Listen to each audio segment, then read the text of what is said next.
Band of Brothers adalah miniseri yang diproduksi oleh HBO. Dirilis pada tahun 2001, film ini berlatar Perang Dunia II sekitar tahun 1942 sampai 1945. Secara garis besar, Band of Brothers mengisahkan tentang usaha yang dilakukan oleh tentara Amerika untuk menjajaki tanah Eropa dan memukul mundur pasukan Nazi Jerman, mengambil sudut pandang dari isi company yang dikemas menjadi sebuah cerita menarik berjumlah 10 episode.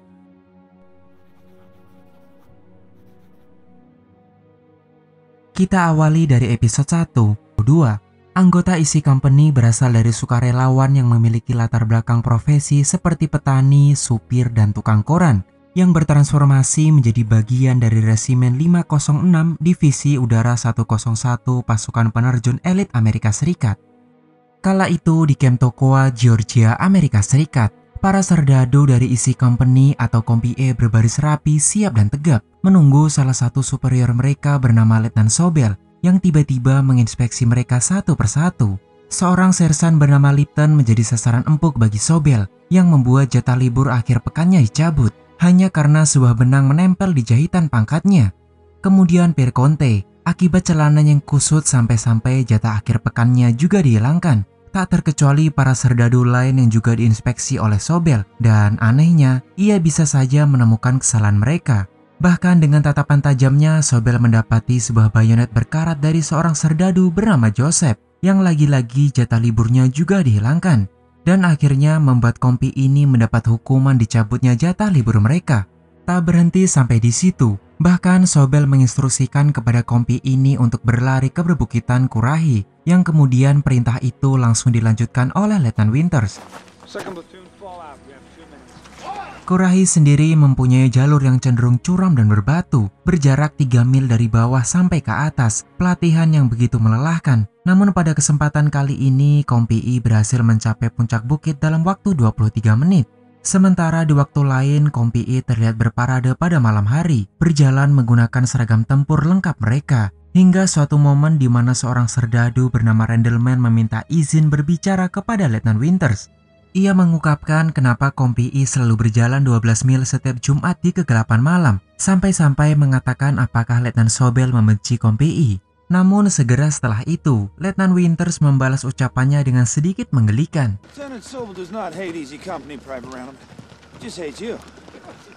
Setelah Compie tiba di markas, Letnan Sobel menginstruksikan untuk membuang air dari botol minum mereka. Tetapi seorang serdadu bernama Christensen telah meminum airnya selama perjalanan. Letnan Sobel mengeraskan nada bicaranya. Sebagai hukuman, ia memaksa Christensen untuk mengulang berjalan sepanjang 12 mil sendirian. Sedangkan Letnan Winters harus menelan amukan dari Sobel, lalu memerintahkannya untuk mencari kesalahan dari 6 orang serdadu, alias menjadi kambing hitam untuk ditugaskan membersihkan toilet. Keesokan harinya, para serdadu airborne kembali menjalani latihan seperti biasa, melewati semua rintangan yang ada. Dan pada akhirnya, Letnan Sobel mendapat kenaikan pangkat menjadi kapten, karena saat ia memimpin, Compie memiliki catatan terbaik di seluruh batalion. Namun di balik semua itu, ternyata Kolonel Singh juga berniat mengangkat Winters menjadi Letnan 1, dan kali ini meminta Sobel yang menyematkannya.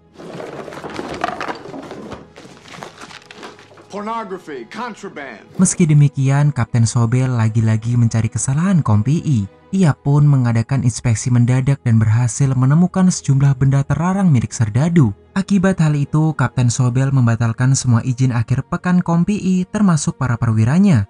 Sebelum akhirnya Winters mendapat kenaikan pangkat menjadi Letnan 1 yang diberikan langsung oleh Kapten Sobel. Tiba di mana Compie bersiap menjalankan latihan terakhir untuk menjadi pasukan penerjun. Dengan catatan jika mereka berhasil lulus dari latihan ini, mereka akan mendapatkan lencana airborne, yang artinya mereka resmi menjadi pasukan penerjun Amerika Serikat. Hingga tibalah waktu di mana mereka mengantri untuk melompat bebas dari pesawat. Meski mampu menyembunyikannya, melompat dari ketinggian 1000 kaki tak menutup kemungkinan bahwa Sobel sangat takut untuk melakukannya. Terlihat dari raut wajahnya yang sangat tegang, tetapi ia beruntung sebab berhasil mendarat dengan selamat.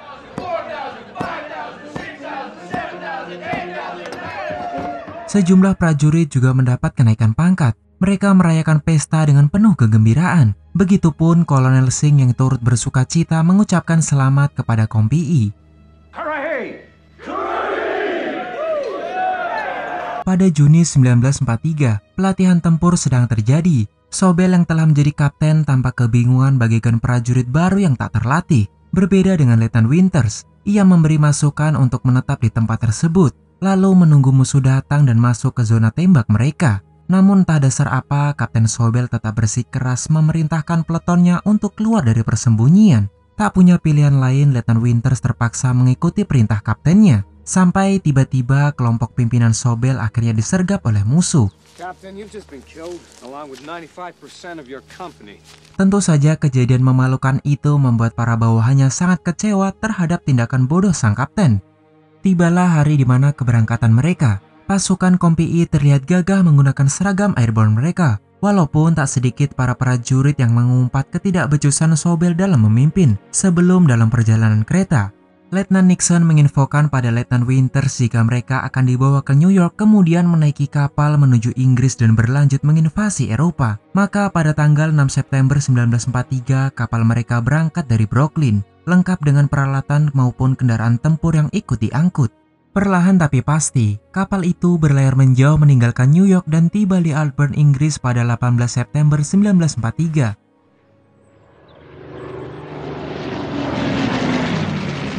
Meskipun jauh meninggalkan tanah air, pelatihan keras tetap dilakukan oleh pasukan penerjun, mengingat merekalah yang kemudian akan dikirim ke jantung pertahanan musuh. Kemampuan bertarung jarak dekat pun terus diasah, terutama mempelajari teori strategi bertempur. Hingga sekali lagi, Kompi menjalani latihan tempur yang terbagi menjadi 2 peleton. Dan konyolnya, lagi-lagi Kapten Sobel melakukan kesalahan posisi yang membuatnya tersesat, lalu memerintahkan kelompoknya untuk bersembunyi di balik pepohonan. Sementara dirinya tak henti-henti memperhatikan sebuah peta. Para prajurit paham betul jika kaptennya lagi-lagi menyesatkan mereka. Tak mau berdiam diri begitu saja. Mereka yang bersembunyi berniat menipu Kapten Sobel. Lantas seorang prajurit bernama George secara sengaja menirukan suara Mayor Harton.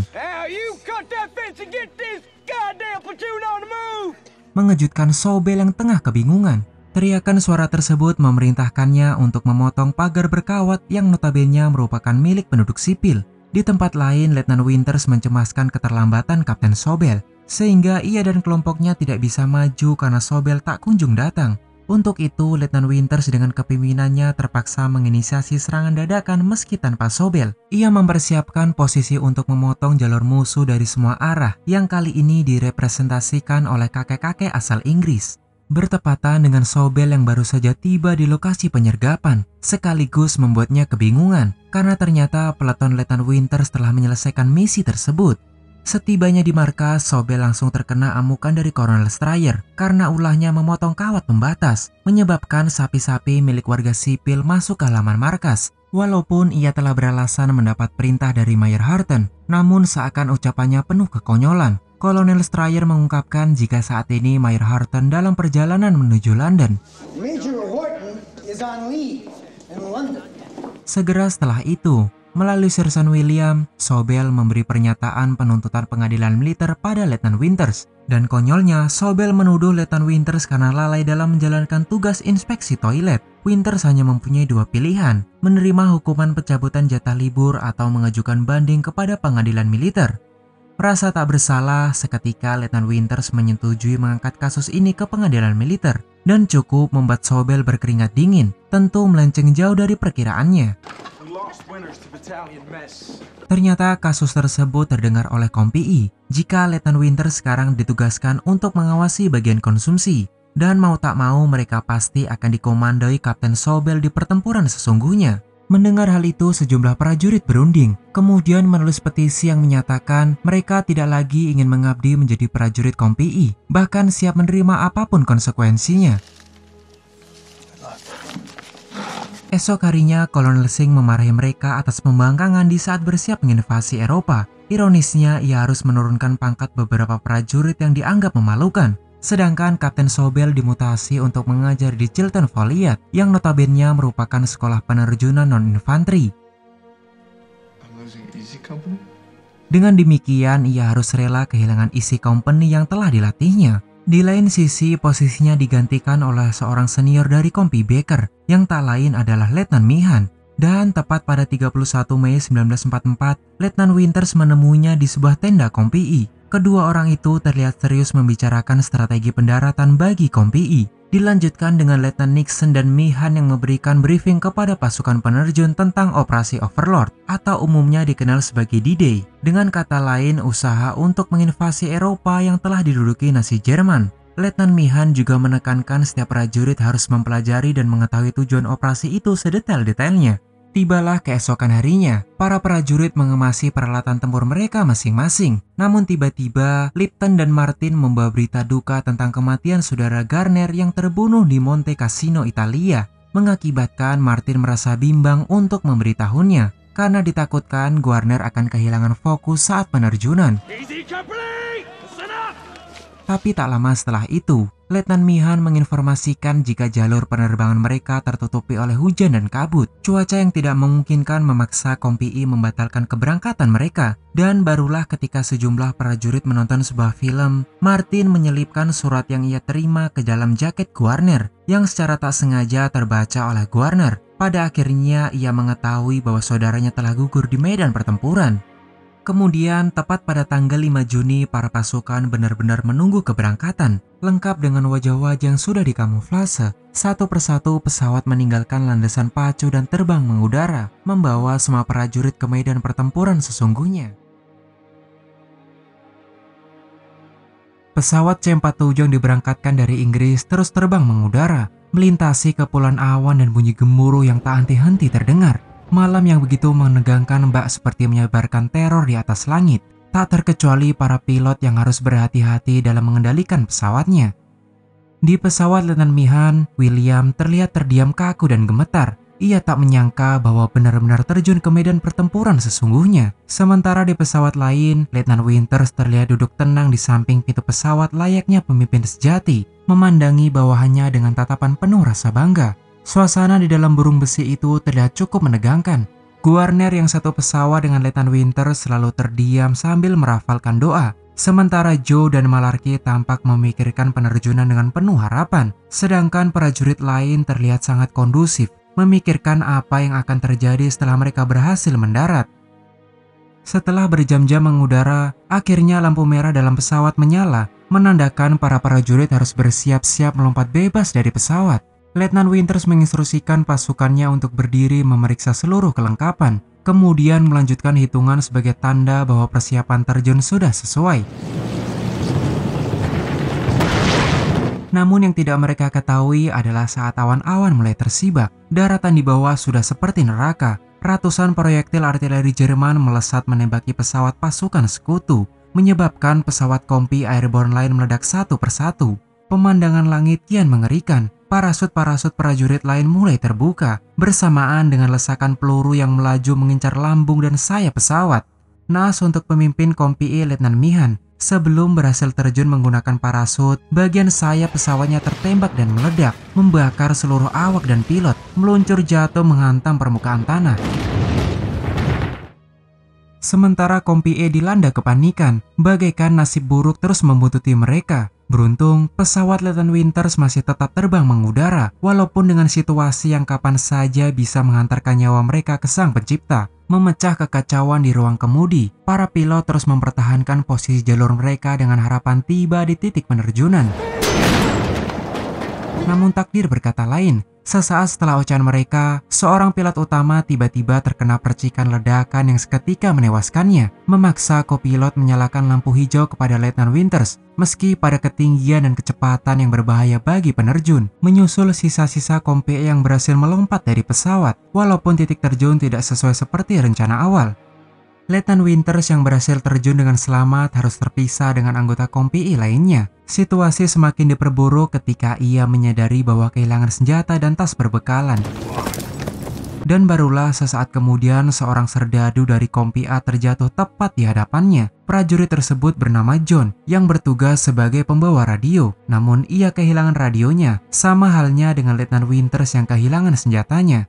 Setelah selesai mengurus parasutnya, Letnan Winters dan John langsung mencari tempat perlindungan, mengendap-endap penuh kewaspadaan pada kegelapan malam. Kedua orang itu terus berjalan menyusuri area demi menghindari tentara Jerman, sampai secara kebetulan bertemu dengan Lipton dan dua prajurit dari Batalion 82 yang menandakan pendaratan mereka kacau balau secara posisi dan sinkronasi.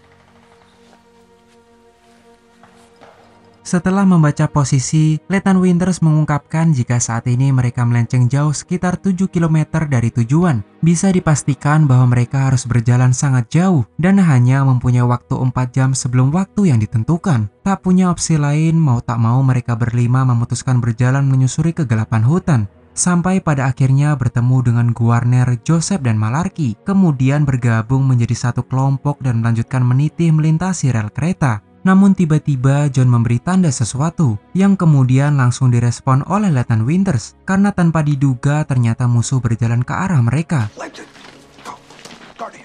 Perlahan tapi pasti Letnan Winters bertindak cepat mengatur strategi penyergapan. Meskipun saat itu ia dalam kondisi tidak membawa senjata, memanfaatkan lebatnya hutan untuk mencari posisi tembak sempurna. Tapi sebelum Letnan Winters memberi aba-aba, Guarner justru langsung memberondongkan senapannya ke arah musuh secara membabi buta, yang seketika menghabisi sederet iring-iringan kuda tentara Jerman. Enough, Garnier! Everyone okay? Next time I say wait for my command, you wait for my command, Sergeant. Setelah berjalan sangat jauh, paginya Letnan Winters tak sengaja bertemu dengan sejumlah mayat tentara Jerman tergeletak kaku. Kemudian memutuskan untuk mencari beberapa amunisi yang mungkin saja masih tersisa, sebelum akhirnya tiba di titik pertemuan. Where you from, son? Malarkey secara tak sengaja berbicara dengan salah satu tawanan perang keturunan Jerman, yang ternyata merupakan orang Amerika asli. Dan sekali lagi ternyata ia lahir masih satu wilayah dengan Malarkey. Tapi bagaimanapun ia tetaplah keturunan bangsa Arya dan terpaksa harus kembali ke negaranya untuk memenuhi panggilan perang. Hey, Malak! We're waiting on you. Yeah, I'm coming. Tak menunggu waktu lama setelah Malarkey beranjak pergi, pimpinan Kompi D bernama Letnan Spears tiba-tiba muncul dan menawari mereka sebatang rokok. Hingga kemudian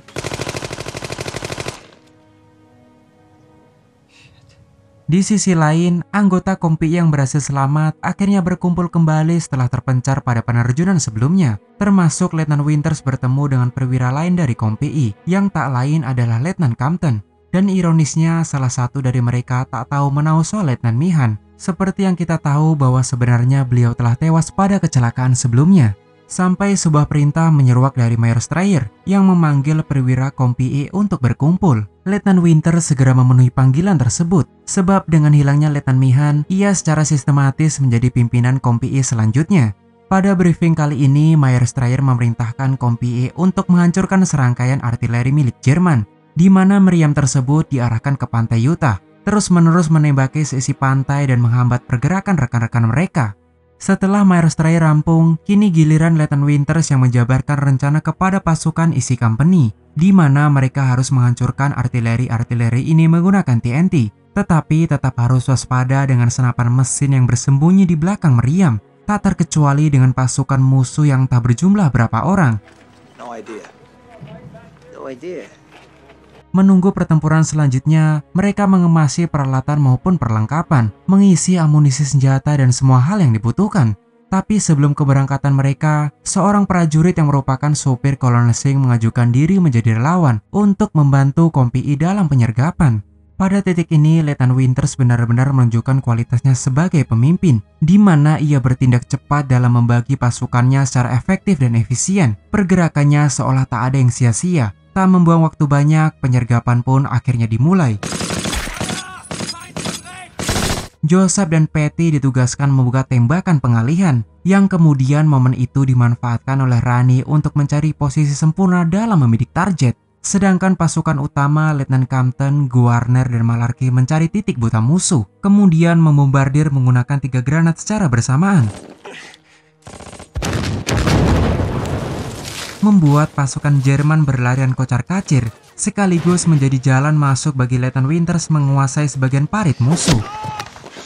Sayangnya pada pertempuran parit ini, bagian belakang dari prajurit Win terkena lesatan timah panas, memaksa Joe bersimpati untuk menolongnya, bertepatan dengan sebuah lemparan granat tangan dari tentara Nazi yang mengarah kepadanya. Namun Joe kini harus bernafas lega, sebab ledakan maut tersebut tak membunuhnya. Sementara Win terpaksa harus mundur dari pertempuran, sekuat tenaga berusaha merayap mendekati Rane untuk mendapat penanganan. Namun sekali lagi, Joe benar-benar harus bertobat setelah mampu bertahan dari ledakan granat yang tak sengaja dijatuhkan oleh Letnan Compton.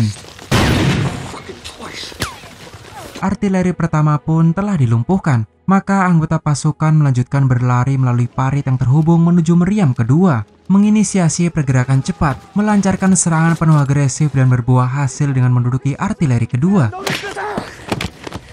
Sialnya TNT yang seharusnya dibawa Lipton tak kunjung datang. Beruntung dengan adanya kedatangan John cukup membantu sehingga artileri kedua pun berhasil dilumpuhkan. Cadangan amunisi seadanya, tak henti-henti dihujani tembakan dari senapan mesin. Letnan Winters bersama pasukannya terus melanjutkan serangan menuju artileri ketiga. Ironisnya, John ternyata juga berhasil dilumpuhkan dan tewas setelah menginjak sebuah ranjau yang tertanam di jalur parit. Di sisi lainnya, Letnan Compton berhasil menduduki artileri ketiga tanpa perlawanan berarti dari pasukan Nazi. Dan di tempat itulah Letnan Winters berhasil menemukan semacam peta dari bunker-bunker artileri. Sementara Letnan Spears bersama kompinya datang sebagai bala bantuan, membawa cadangan amunisi dan merequest kepada Letnan Winters untuk mengempaskan artileri berikutnya. Sedangkan Letnan Winters segera mengatur ulang formasi dan menarik pasukannya untuk kembali ke batalion, di mana ia segera melapor kepada Mayer-Strayer jika telah berhasil melumpuhkan artileri Jerman, bertepatan dengan konvoi kendaraan berat berupa tank Sherman yang telah tiba, bersamaan dengan Letnan Nixon di dalamnya. Sebuah jurnal perang mengatakan bahwa sebagian besar pasukan lintas udara 101 termasuk isi company tercerai-berai di sekitar Normandia. Walaupun telah memenangkan pertempuran sebelumnya, invasi ke Eropa ini masih jauh dari kata sukses. Dan terkuak fakta jika pergerakan Kompi selanjutnya mengarah ke selatan untuk merebut kota Kuloville.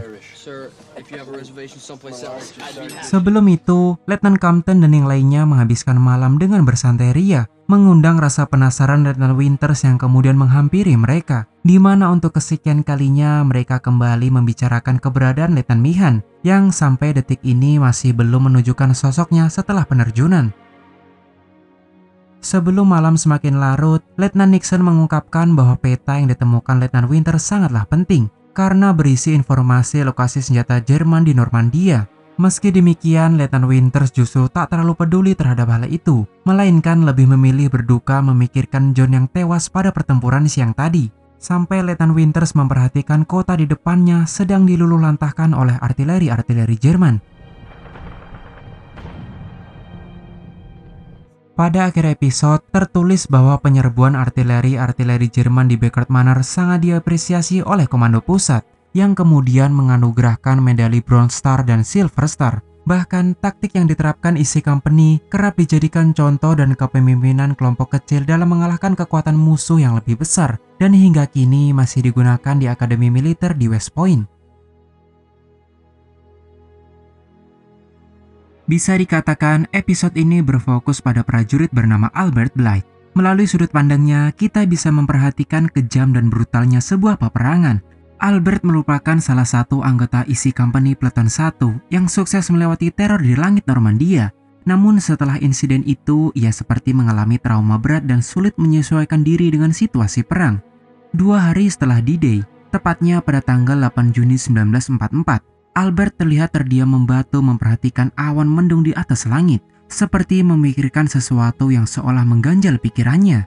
Sampai ketiga serdadu dari Kompi E memecah konsentrasinya, salah satunya adalah Floyd, yang kemudian mengajaknya untuk bergabung dengan anggota Kompi E lainnya. Setibanya di kota, Albert langsung menyamankan posisi duduknya di sebelah Perconte, dan mendapat info mengenai pimpinan baru Kompi E yang saat ini dipegang oleh Letnan Winters, menggantikan wewenang Letnan Mihan. Tapi tak lama kemudian suara teriakan dari Komandan Pluton 1 memaksa mereka untuk berkumpul. Letnan Wells memberikan sebuah pesan bahwa kini Kompi akan kembali diberangkatkan untuk menguasai Carinthia. Karena itu, satu-satunya cara bagi kendaraan lapis baja sekutu bisa masuk tanpa hambatan. Kompi I yang terbagi menjadi 3 peleton akhirnya diberangkatkan, tepat di belakang Kompi Fox dengan Hubler sebagai pengintai utama. Waktu pun berganti malam. Kompi I tanpa henti berjalan di antara puing-puing dan mayat-mayat tentara yang tewas pada pertempuran sebelumnya. Tapi sayang, di tengah-tengah perjalanan mereka lagi-lagi kehilangan Kompi F yang mungkin telah dikalahkan oleh pasukan Jerman. Lantas Letnan Wells segera mengirim Hubler dan Albert guna mencari sisa-sisa Kompi F. Pada kegelapan malam, kedua orang itu terus masuk jauh ke kedalaman hutan dan akhirnya berhasil bertemu dengan salah satu serdadu dari Kompi F. Sementara Albert diminta kembali untuk menginformasikan kepada atasannya. Tapi di tengah perjalanan, ia justru dikejutkan mayat tentara Jerman yang terlihat seperti sedang membidiknya, bertepatan dengan Letnan Winters dan Nixon yang tiba-tiba muncul dari belakangnya. Letnan Nixon mulai menjelaskan jika tentara tersebut merupakan pasukan penerjun Jerman, terlihat dari bunga yang ia selipkan di seragamnya, dan sedikit cerita menarik bahwa tanaman yang ia selipkan adalah bunga Edelweiss, di mana bunga tersebut hanya tumbuh di pegunungan tinggi di atas pepohonan. Mereka sengaja memanjat dan mengambilnya karena dianggap menjadi simbol dari prajurit sejati. 6 hari setelah hari H, 3 peleton Kompi I tiba di kota kecil Carintan. Letnan Winters segera mengatur formasi memerintahkan peleton 1 untuk bergerak cepat memasuki kota. Tapi tanpa diduga, pasukan musuh seketika menghujani mereka dengan tembakan senapan mesin, memecah formasi Kompi, sampai-sampai mengharapkan persembunyian dengan berlindung di balik selokan.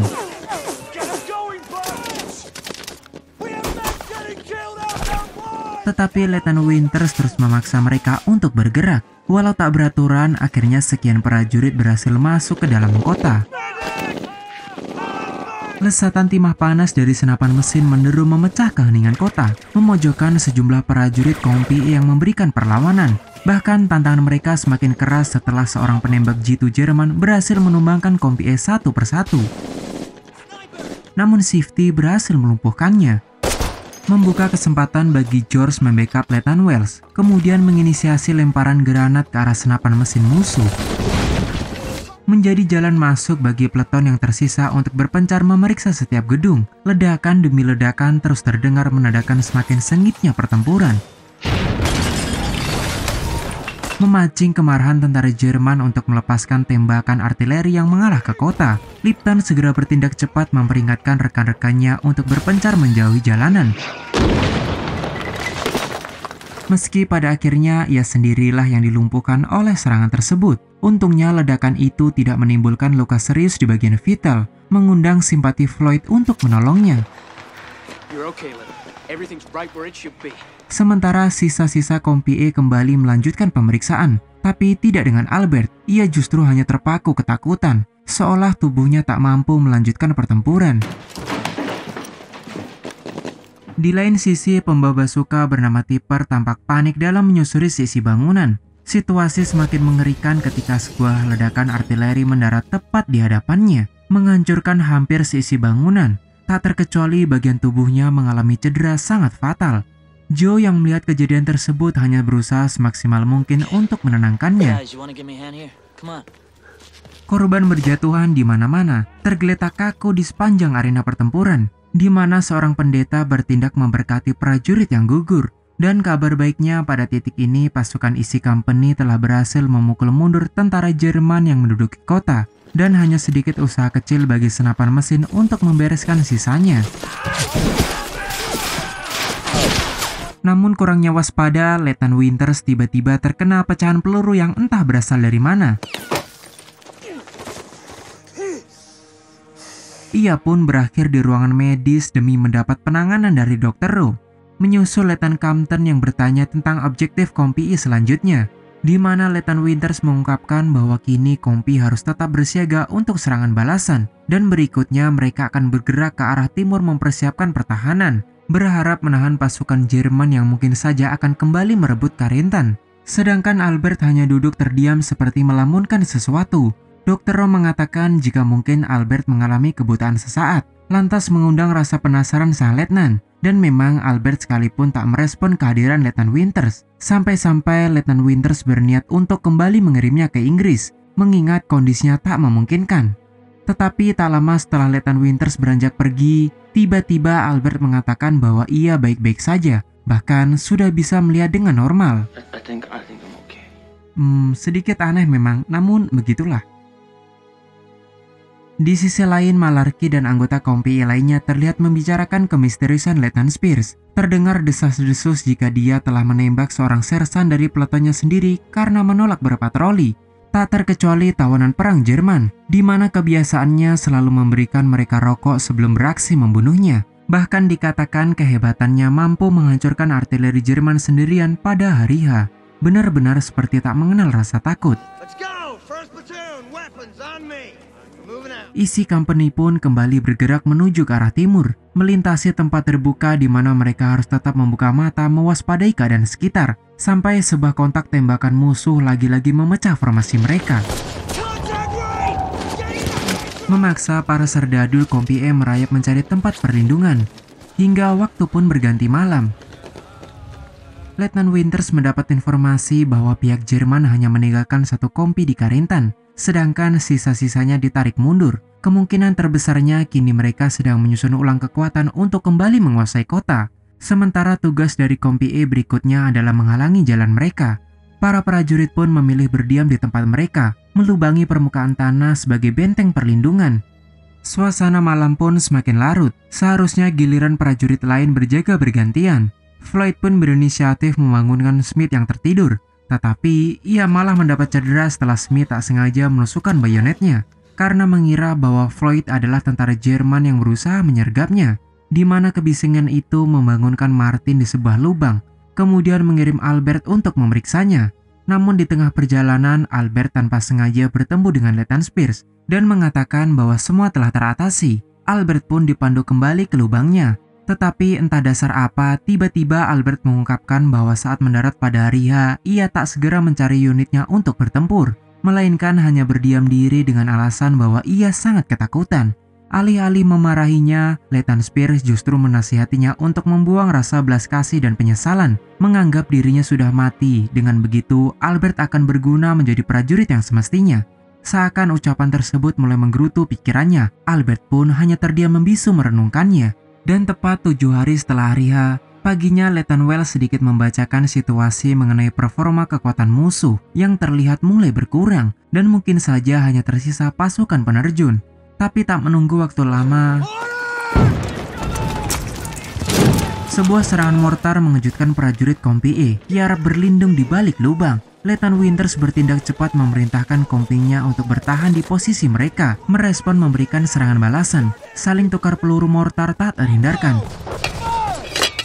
Sementara Albert berteriak histeris ketakutan di balik lubang, mengacukan rekan-rekannya yang bertempur mati-matian. Akan tetapi, Letnan Winters berhasil mematahkan ketakutan Albert dan terus membakar semangatnya. Albert pun segera bangkit, meraih senapannya dan mengarahkan bidikannya kepada musuh-musuhnya. Segera setelah itu, tiba-tiba pihak tentara Jerman mengerahkan kendaraan lapis bajanya, menembus melewati semak belukar dan bergabung ke arena pertempuran, menyebabkan formasi sayap kiri pasukan Amerika kacau balau berantakan. Ledakan demi ledakan mengendorkan perlawanan pasukan Compay. Tetapi momen itu dimanfaatkan oleh Letnan Wells. Menggunakan bazukanya, ia mampu mengempaskan satu kendaraan lapis baja pihak musuh.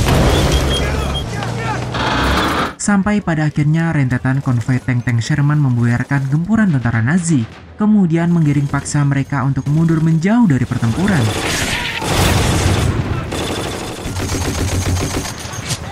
Meski demikian, Compay harus menerima fakta jika serangan musuh telah mengakibatkan beberapa anggotanya tewas berjatuhan.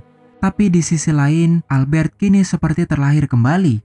Ia berhasil memanen jatah terakhirnya sebelum musuh benar-benar menghilang dari hadapannya. Mengundang rasa penasaran Albert, kemudian berusaha mengikuti jejak percikan darah dari targetnya, sampai titik di mana Albert mendapati bahwa tentara yang ia tembak telah tewas mengenaskan, bersemayam bersama bunga Edelweiss yang kemudian Albert kenakan di seragamnya. 25 hari pasca pendaratan, Letnan Nixon dan Wells memimpin pengintaian di sebuah hutan, di mana pergerakan mereka harus terhenti lantaran sebuah bangunan kosong, karena ditakutkan menjadi sarang persembunyian musuh. Namun Albert tanpa rasa ragu mengajukan diri menjadi relawan. Bersama Martin, ia berjalan perlahan mendekat ke bangunan tersebut. Dan benar saja, saat akan memberi tanda kepada rekannya, Oh shit, here we go again. Albert harus rampung setelah penembak jitu berhasil menyebabkan luka serius di bagian lehernya. Untungnya Dr. Rose segera datang memberinya penanganan pertama. Setelah bertempur mati-matian, Letnan Winters menginformasikan jika kompi mereka ditarik dari garis depan menuju perkemahan selatan pantai Utah untuk kemudian akan dikirim kembali ke Inggris. Sementara Albert benar-benar mengalami cedera serius dan berakhir terlilit balutan perban besar mengitari lehernya. Kendati demikian, Walter justru terlihat gembira setelah berhasil mendapatkan 3 medali Purple Heart yang dianugerahkan kepadanya. Dan kini semua yang ada di ruangan itu terlihat senang sebab mereka akan kembali dikirim ke Inggris, melupakan sepak terjang kerasnya neraka pertempuran. Tetapi riuh ramainya ocehan mereka segera dibungkam oleh Lipton, di mana ia mengatakan bahwa semua izin libur akan dibatalkan dan kompi mereka akan dikirim kembali ke Prancis, yang artinya sekali lagi mereka harus bertaruh nyawa di garis depan. Sebelum pemberangkatan, Malarkey menyempatkan diri mengambil cucian laundrynya yang mengawali obrolan kepada si pemilik laundry, di mana ia memohon untuk sekalian membayar cucian prajurit lain, tanpa menyadari bahwa nama-nama yang disebutkan telah gugur di medan pertempuran, cukup membuat Malarkey terdiam dalam kepahitan. Pada akhir film, sebuah konfirmasi menyatakan bahwa saat kompi ditarik dari garis depan, mereka telah kehilangan 65 prajurit. Sedangkan Albert Blythe tak pernah sembuh dari lukanya saat di Normandia dan meninggal pada tahun 1948.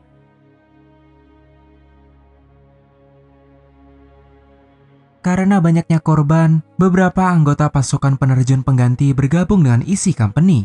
Miller, Tony, dan Hesse merupakan anggota baru di bawah pimpinan regu Sersan Randleman, terutama Heffron yang saat ini sudah mulai akrab dengan anggota senior yang lain. Begitupun Guarner.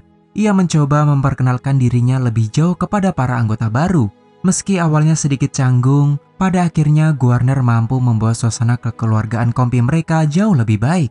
Hingga salah satu prajurit senior bernama Cobb merusak momen kebersamaan mereka, di mana ia memprotes Miller yang mengenakan sebuah tanda penghargaan unit, sementara dirinya tak pernah terjun langsung dan berjuang di Normandia.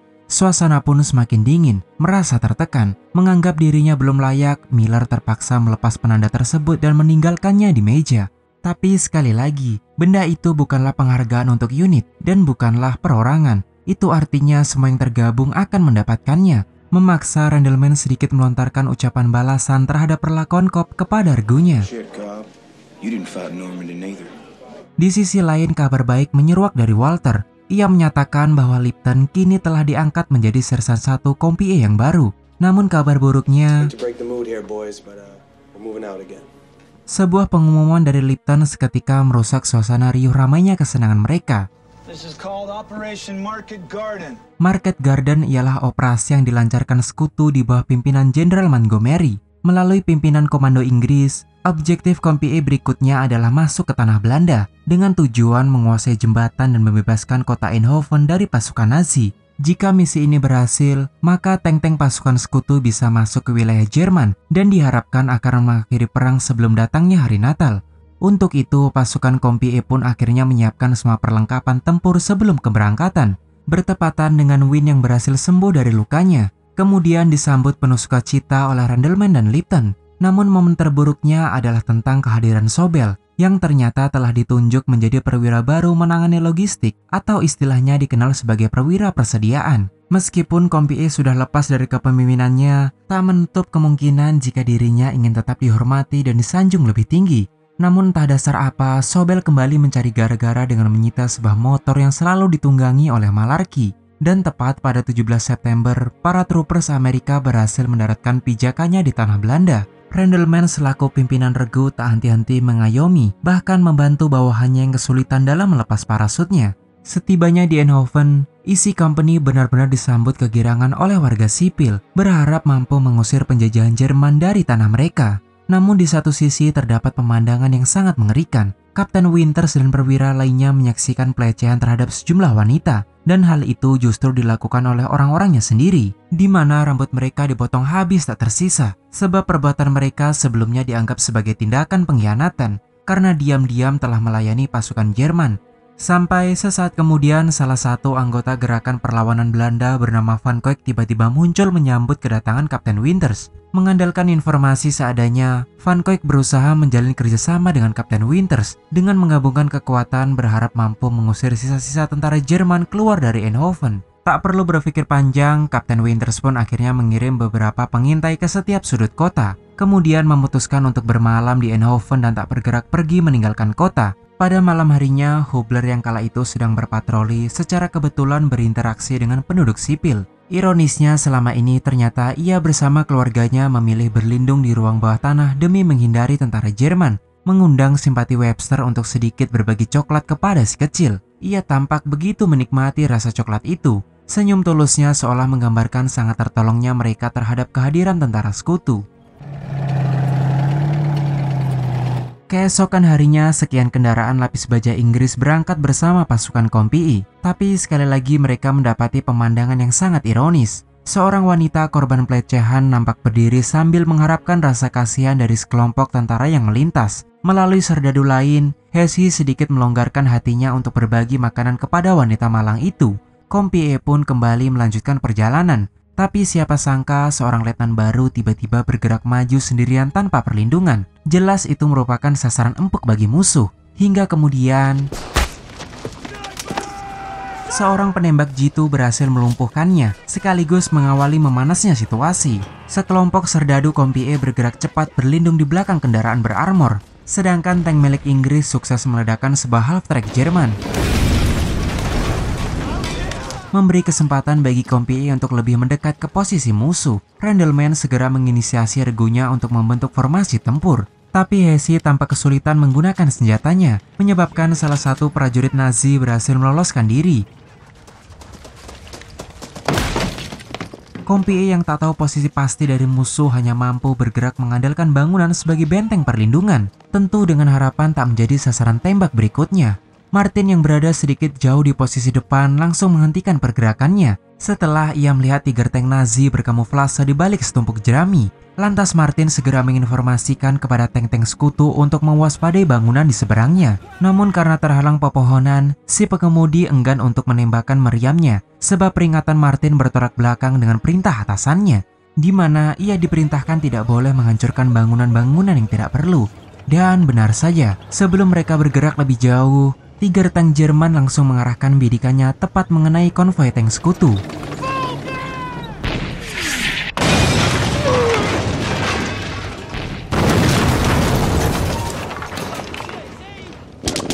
Bahkan Randleman terpaksa terpisah dengan kawanannya, memaksanya berlarian menghindari rentetan tembakan senapan mesin Jerman.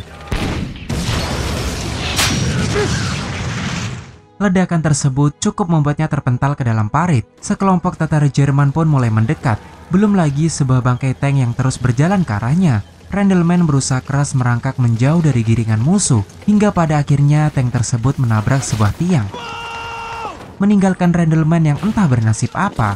Sedangkan serdadu Kompi lainnya berlarian tak tentu arah. Mereka mulai disudutkan dengan perlawanan tentara Jerman. Satu persatu korban mulai berjatuhan. Ledakan demi ledakan menghancurkan tank-tank sekutu, mengendorkan serangan pasukan Kompi, tapi tidak dengan Letnan Compton. Satu tembakan pelontar granat berhasil melumpuhkan senapan mesin musuh, memberi kesempatan bagi rekan-rekannya untuk keluar dari persembunyian dan mundur. Tapi seperti tak ada celah, Miller yang belum beranjak pergi dari lubang harus tewas mengenaskan setelah sebuah peluru mortar mendarat tepat di sebelahnya. Sementara serdadu lain benar-benar menghindari situasi horor tanpa perlawanan berarti. Bahkan Letnan Compton harus tumbang setelah timah panas bersarang di bagian bokongnya. Tapi untungnya Malarkey bergegas cepat mendobrak pintu yang digunakan untuk menyeret Letnan Compton mundur dari pertempuran. Fakta yang sesungguhnya mereka benar-benar gagal dalam ambisi besar operasi Market Garden dan mau tak mau harus menerima fakta kekalahan telak pasukan sekutu. Di saat yang bersamaan, Lipton mengkonfirmasi bahwa 4 prajurit telah gugur dan 11 lainnya terluka. Tentu di sisi lain Martin tak henti-henti berharap cemas akan hilangnya Randleman. Tetapi keberuntungan berkata lain. Tanpa diketahui rekan-rekannya, Randleman ternyata masih hidup. Ia memilih bersembunyi di balik gelapnya gorong-gorong sembari menunggu tentara Nazi melintas menjauh. Waktu pun berganti malam, tetapi Randleman tetap bersembunyi di sebuah kandang penuh jerami. Namun tanpa diduga, sesosok pria berbadan besar tiba-tiba masuk ke kandang tersebut. Randleman yang was-was setengah mati tanpa pandang bulu bersiap menerkamnya. Sebelum ia menyadari bahwa pria itu sebenarnya tak berbahaya sedikit pun. Justru dengan senang hati malah membantu merawat luka Randleman. Tapi seakan mimpi buruk terus mengikutinya. Sekelompok tentara Nazi datang mengadakan patroli, menyebarkan sebagian unitnya ke penjuru kota, tak terkecuali kandang yang Randleman tempati. Randleman pun perlahan-lahan mengencangkan bayonetnya. Bermodalkan tubuhnya yang besar, Randleman berhasil membunuh serdadu Nazi tanpa perlawanan berarti.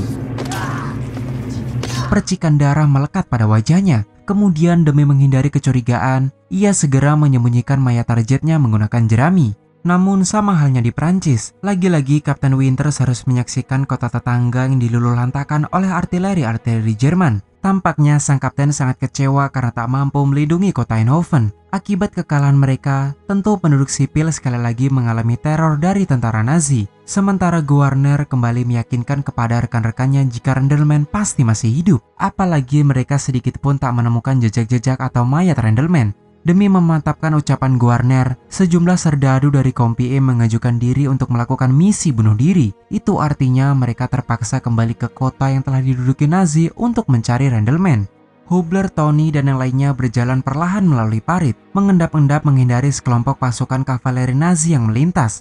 Meski sempat ketakutan, namun pada akhirnya mereka berhasil menemukan Randleman dan kembali bergabung dengan anggota Kompi E lainnya. Para serdadu airborne tampak senang dengan kembalinya Randleman di kompi mereka, tetapi belum sempat bernafas lega.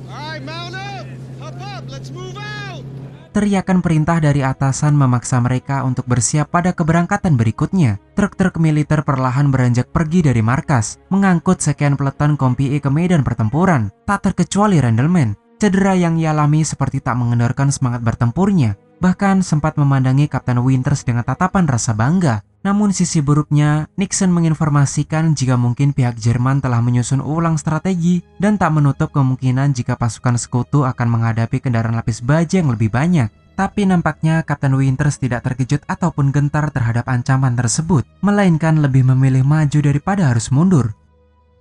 Pada akhir episode, sebuah konfirmasi menyatakan bahwasannya Market Garden adalah operasi beresiko tinggi yang gagal total. Bisa dikatakan usaha sekutu untuk mengakhiri perang pada tahun 1944 tidak berhasil, apalagi korban jiwa tak terhindarkan. Dan tercatat, Resimen 506 telah kehilangan 180 prajurit dan 560 orang terluka. Dari keseluruhan Airborne 101, pihak Amerika kehilangan 750 prajurit dan 2100 mengalami cedera. Sedangkan pasukan Airborne Inggris justru menelan korban jiwa yang lebih banyak, yakni terhitung berjumlah 8.000 prajurit. Belanda 17 Oktober 1944. Pagi-pagi sekali para perwira diminta datang merapat ke resimen. Kapten Winters yang mendengar perintah tersebut berusaha membangunkan Kapten Nixon yang masih tertidur pulas, menggunakan berbagai cara untuk membangunkannya. Memaksa Kapten Nixon beranjak pergi dari tempat tidur. Kedua kapten itu akhirnya segera melapor ke markas batalion. Namun tampaknya situasi di dalam ruangan disibukkan karena kegagalan operasi Market Garden. Pihak Inggris yang telah kehilangan 8.000 tentara akan mengupayakan misi penyelamatan kepada para prajurit yang terperangkap. Melalui pihak Airborne Inggris, Kolonel Dobbie menyusun sebuah misi yang disebut sebagai Operasi Pegasus, kemudian meminta pihak Amerika untuk membantu mereka dalam misi ini. Sedangkan Mayor Strayer memerintahkan Kapten Winters untuk segera mengesahkan laporan operasi Market Garden. Di hadapan mesin ketik, Kapten Winters pun lekas menulis laporan pertempurannya pada tanggal 5 Oktober 1944. Latar waktu berganti pada kilas balik sebelumnya. Kapten Winters dan anggota Kompi E lainnya terlihat bersantai bebas tugas. Cukup berbasa-basi sebelum insiden buruk tiba-tiba mengejutkan mereka. Di sebuah persimpangan, salah satu serdadu yang sedang berpatroli mendadak diserang oleh pihak musuh, mengakibatkan luka yang sangat fatal di sekujur tubuhnya. Untungnya Dr. Rowe bertindak cepat dalam memberikan penanganan. Sementara Kapten Winters buru-buru mengumpulkan regunya menuju lokasi kejadian, berhati-hati dalam melangkahkan pijakannya di tengah kegelapan malam. Sampai sebuah tembakan senapan mesin memecah konsentrasi Kompi.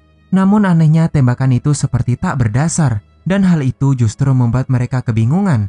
Layaknya pemimpin sejati, Kapten Winters pun memberanikan diri untuk melakukan pengintaian. Ia belum berhenti bergerak sebelum menyaksikan sekelompok tentara Nazi yang tampaknya sedang bersiaga.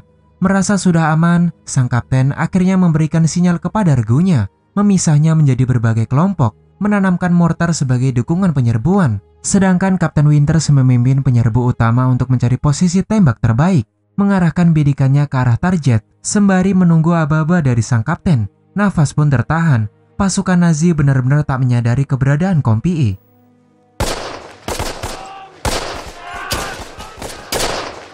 7 prajurit Nazi seketika tewas dalam satu kali serangan, sekaligus mengawali pecahnya situasi pertempuran. Lesatan timah panas berlalu lalang bergantian, tembakan penekan dilepaskan, bahkan mortar pun ditembakkan.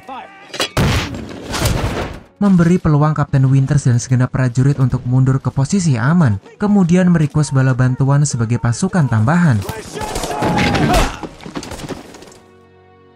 Malam pun berlalu. Keesokan paginya, Floyd menginformasikan kepada Kapten Winters jika bala bantuan sudah datang. Tentu dengan adanya support tambahan, harusnya membuat Kapten Winters merasa tenang. Tapi tidak demikian. Kapten Winters justru terpaku memikirkan sebuah solusi, sebab posisi mereka ternyata kurang menguntungkan, di mana pasukan musuh berada di balik tanggul beton, sedangkan pasukan Kompi berada di tanah lapang. Itu artinya mereka bisa saja langsung dihabisi jikalau musuh menyadari letak posisi mereka. Dan yang mengejutkan, mungkin terdapat hampir 1 batalion musuh yang berada di seberang. Namun sebaliknya, daripada harus mundur, Kapten Winters memutuskan tetap melanjutkan penyerbuan. Apalagi dengan hadirnya Letnan Peacock sebagai bala bantuan, semakin memantapkan ucapan sang kapten kepada serdadu lain. Demi memuluskan penyerbuan, Kapten Winters lagi-lagi mengatur taktik yang efisien dan matang. Bayonet-bayonet mulai mengencang pada ujung senapan, wajah-wajah tegang semakin ditampakkan. Setelah cukup menghela nafas, Kapten Winters pun melemparkan sebuah bom asap, menjadi tanda dimulainya penyerbuan. Serdadu-serdadu Kompi mulai berlari penuh ketegangan.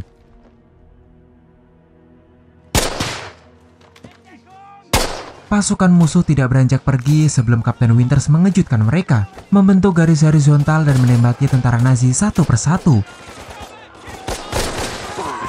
Musuh benar-benar dibuat kocar-kacir kebingungan. Yang mereka pikirkan hanyalah berlari menyelamatkan diri masing-masing, karena mengira jika pasukan sekutu telah menyergap mereka dari berbagai arah. Padahal faktanya kuantitas tentara Nazi jauh lebih banyak ketimbang pasukan Kompi. Namun pada titik ini kedua kubu sama sekali tidak menyadari kekuatan tempur mereka, dan hanya sedikit usaha kecil bagi artileri sekutu untuk membereskan sisanya.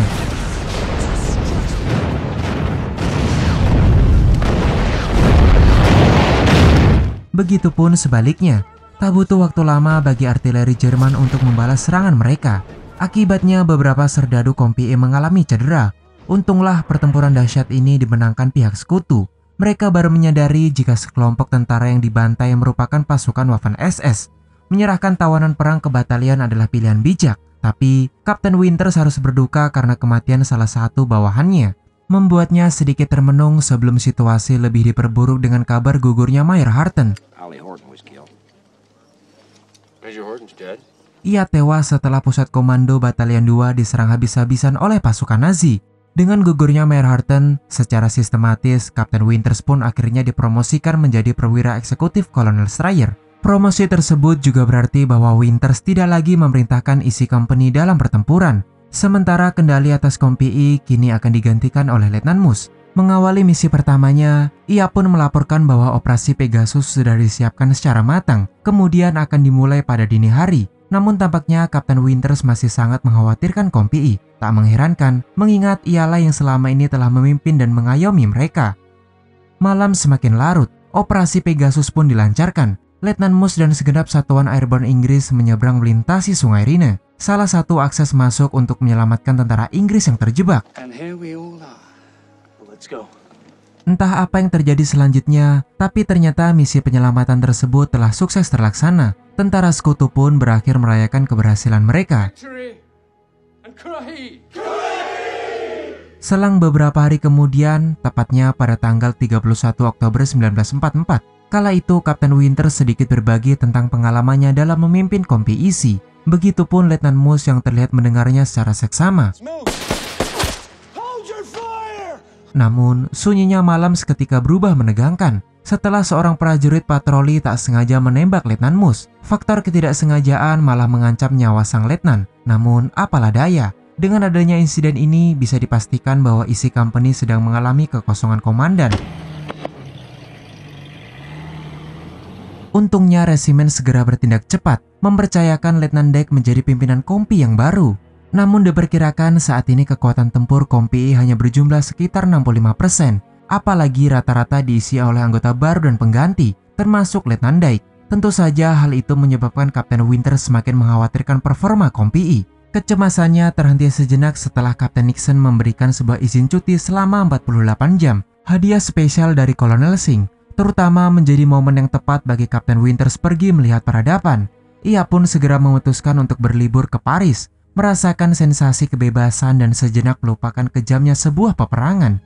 Tapi seakan bayang-bayang perang terus mengikutinya. Dalam perjalanan kereta, Kapten Winters tanpa sengaja memperhatikan remaja yang sekilas mirip seperti serdadu Nazi yang ia tembak sebelumnya. Cukup membuatnya termenung mengingat akan kesalahan yang telah ia perbuat. Malam semakin larut, 48 jam berlalu. Izin cuti Kapten Winters telah usai. Ia pun memutuskan untuk kembali ke markas batalion, di mana para serdadu kompi E terlihat sedang menikmati waktu luang bebas dari tugas. Hey, Buck. How are you feeling? Di tempat yang sama, Kapten Winters berinisiatif mengawali pembicaraan dengan Letnan Compton, menanyakan tentang kondisi lukanya. Alih-alih menjawabnya, Letnan Compton hanya terdiam membatu. Pandangannya fokus memperhatikan sebuah film yang sedang diputar. Atau justru ia mengalami trauma berat akibat kekalahan dan cedera yang ia alami saat ini. Benar-benar seperti bukan dirinya. Namun, segera setelah itu, hiburan malam para serdadu terpaksa dirusak oleh seorang atasan. Ia menginformasikan jika salah satu pasukan infanteri sekutu telah diluluhlantahkan oleh divisi Panzer SS, ancaman yang cukup berbahaya, memaksanya membatalkan semua izin cuti. Kemudian mengharuskan seluruh prajurit segera melapor ke barak dan komandan peletonnya masing-masing. Seketika cuaca pun menjadi semakin dingin. Letnan Dike, komandan baru kompi E, melapor kepada Kapten Winters hanya untuk mencemooh Kolonel Stray yang belum kembali dari London. Sementara mereka akan bertempur di garis depan. Justru sebaliknya, Kapten Winters segera menyela ocehannya dan memaki-maki Letnan Dike karena ternyata Letnan Dike sama sekali belum mempersiapkan kebutuhan bagi pasukannya. Belum lagi kendala kurangnya persediaan amunisi, memaksanya memutar otak untuk mendistribusikannya dengan baik, tentu agar setiap prajurit mendapatkannya. Truk-truk militer pun melaju mengangkut sekian prajurit ke garis depan pertempuran. Welcome to Belgium. This area is known as Bastogne. Bastogne, kota persimpangan strategis yang terletak di Belgia. 7 jalan masuk, 7 jalan keluar. Sangat cocok untuk pasukan lapis baja Jerman. Tak peduli apapun yang terjadi, walaupun pasukan mereka sangat minim amunisi, Kolonel Singh tak menerima alasan apapun. Ia tetap memerintahkan Kapten Winters untuk mempertahankan kota Bastogne. Bahkan situasi semakin buruk ketika kompi I dikejutkan pada barisan serdadu sekutu. Mereka terlihat berjalan ke arah yang salah. Tak tahu apa yang terjadi, Guarner tiba-tiba menarik paksa salah satu prajurit. Dengan bahasa terbata-bata, ia pun memberikan keterangan bahwa pasukannya telah terbantai oleh serangan Jerman. I got ammo! Grab what you can! Beruntunglah pada situasi yang serba sulit, seorang letnan dari divisi lapis baja datang membawa sejumlah kotak penuh amunisi. Kompi E pun cukup terbantu dengan kehadirannya. Sebelum ia mulai menjelaskan bahwa saat ini pasukan Nazi telah bersiaga dengan berbagai peralatan tempurnya. Barisan tank, artileri, atau bahkan dukungan pesawat tempur mungkin akan dikerahkan. Tapi sekali lagi, hal itu tak membuat Kapten Winters merasa gentar. Dalam cuaca dingin yang semakin ekstrim, kompi pun diberangkatkan. Meskipun tanpa dukungan artileri maupun udara, apalagi kurangnya makanan dan pakaian dingin, tak mengurungkan niat mereka untuk mengamankan Bastogne. Diganasnya musim dingin yang mematikan di hutan di luar kota Bastogne, Belgia. Dr. Roy yang tampaknya sedang mencari sesuatu tanpa sengaja menyaksikan pemandangan yang begitu mengeras emosi. Tepat di hadapannya terdapat sekelompok mayat tentara yang membeku pada pertempuran sebelumnya. Tak tahu harus berbuat apa, Dr. Roy memaksa kakinya melangkah menjauh meninggalkan tempat itu. Namun ia harus waspada setelah Kapten Winters memberikan sebuah sinyal pertanda, mengendap-endap untuk memastikan keadaan sekitar. Sampai pada akhirnya Kapten Winters berhasil menangkap tentara Nazi tanpa perlawanan sedikit pun. Ia pun lekas melocutinya, mendapatkan sebuah perban yang langsung diberikan kepada Dr. Roy. Sementara serdadu Nazi yang malang itu akan diserahkan ke resimen menjadi tawanan perang. Take him back to regiment. Segera setelahnya, ketiga perwira melaporkan bahwa pertahanan mereka saat ini sangat berdekatan, apalagi dengan ancaman serbuan artileri yang kapan saja bisa memporak-porandakan mereka. Banyak celah terbuka di garis pertahanan mereka. Tapi hal itu dilakukan tidak lain karena kurangnya bantuan medis, pakaian musim dingin dan terbatasnya amunisi. Bahkan sekelas Jenderal McAuliffe tak mempunyai sebuah solusi. Ia hanya menegaskan untuk tetap mempertahankan garis depan tak peduli apapun yang terjadi. Bantuan udara tak akan datang sebelum kabut benar-benar hilang. Beberapa perban yang Dr. Roy dapatkan mengantarkannya ke lubang perlindungan Spina. Sedikit berbagi perban yang ia miliki. Namun satu morfin tak akan cukup untuk sekian prajurit yang masih bertahan. Dengan rasa tanggung jawabnya, Dr. Roy pun berlarian ke sana kemari menanyai setiap prajurit yang memiliki morfin. Tetapi Walter menjadi titik terakhirnya dalam berkelana mencari morfin sebelum serangan artileri Nazi mengawali menegangnya situasi.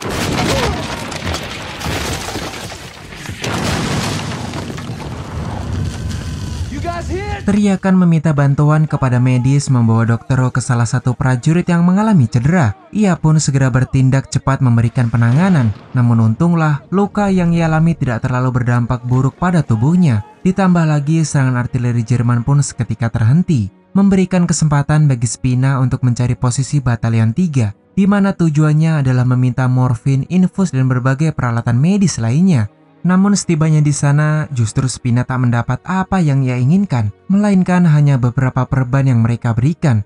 Menyikapi hal itu, Dr. Roy pun kembali berkelana ke setiap lubang prajurit untuk mencari morfin. Beruntunglah Walter lagi-lagi memberikan beberapa morfin yang berhasil ia selundupkan. Begitupun sebuah gunting yang tak kalah wajib pentingnya. Sebuah benda sederhana yang sangat berharga bagi prajurit medis. Malam pun semakin larut, Dr. Roy memutuskan kembali ke lubang perlindungannya, menutup malam yang melelahkan dengan berdoa.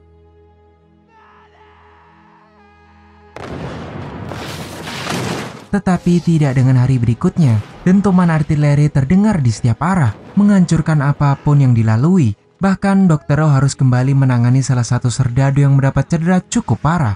Perconte selaku rekan satu lubangnya segera merequest kendaraan yang digunakan untuk mengangkutnya ke kota Baston. Dengan begitu, pria malang tersebut diharapkan mendapat penanganan yang lebih baik. Kehadiran jeep itu juga merupakan kesempatan bagi Dr. Roy menuju ke kota. Tidak lain tujuannya adalah mendapatkan beberapa perlengkapan medis. Setibanya di sana, situasi ruangan medis benar-benar disibukkan pada sekian prajurit yang mengalami cedera. Beberapa perawat berlalu lalang menangani setiap pasien. Terlebih bagi mereka yang mendapat cedera sangat fatal hanya mendapatkan perawatan seadanya. Terpotongnya jalur perlintasan merupakan alasan mereka tak dapat dievakuasi.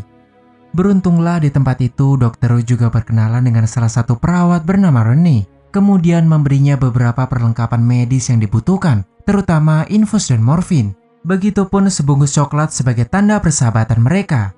Merasa sudah cukup, Dr. Roy pun akhirnya memutuskan kembali ke garis depan. Namun segera sesampainya Dr. Roy, sebuah instruksi dari batalion memerintahkan sejumlah serdadu Kompi untuk mengadakan patroli pengintaian. Dan pengintaian kali ini akan dipimpin oleh Letnan Peacock. Sekelompok prajurit Kompi akhirnya berjalan masuk ke kedalaman hutan. Dinginnya salju tak menghentikan langkah mereka. Sementara Dr. Roy berada jauh di belakang. Tentu itu merupakan pilihan bijak, mengingat ialah satu-satunya prajurit medis yang ikut dalam misi pengintaian. Walaupun posisinya sangat aman, ia tak henti-henti berharap cemas akan rekan-rekannya yang berada jauh di depan. Langkah mereka tak akan terhenti sebelum terjadi kontak senjata. Julian, seorang prajurit baru, harus tumbang setelah musuh berhasil menyerangkan peluru di tenggorokannya. Ia harus menahan rasa sakit yang begitu hebat.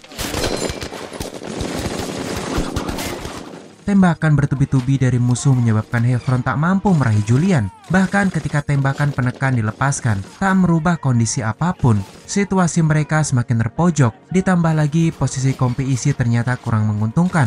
Letnan Peacock pun segera mengambil tindakan, menarik mundur pasukannya meninggalkan Julian yang tergeletak tak berdaya, membesitkan luka mendalam karena ketidakmampuan mereka di hadapan gempuran musuh. Siang hari pun berlalu, tapi kesedihan Heffron tak kunjung usai, mengundang rasa simpati Dokro untuk menghiburnya. Ia membagikan sedikit coklat dengan maksud menghilangkan kesedihan Heffron akan sahabatnya. Malam pun terasa sangat panjang, hanya dinginnya salju yang mampu meleburkan kesedihan Heffron.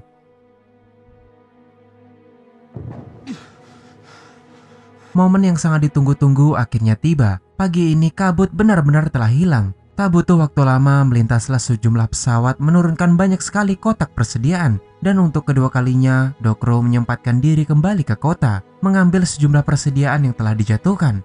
Tetapi Dokro harus sedikit meluangkan waktunya untuk menolong Rene, di mana salah satu serdadu mengalami cedera yang sangat fatal. Bagian perutnya terkoyak, darah mengucur sangat cepat. Dokro pun berupaya meraih pembuluh darahnya untuk menghentikan pendarahan. Namun naas, nasib berkata lain. Meskipun ia dan Rene telah berjuang keras, namun apalah daya, nyawa prajurit malang itu benar-benar sudah tak tertolong.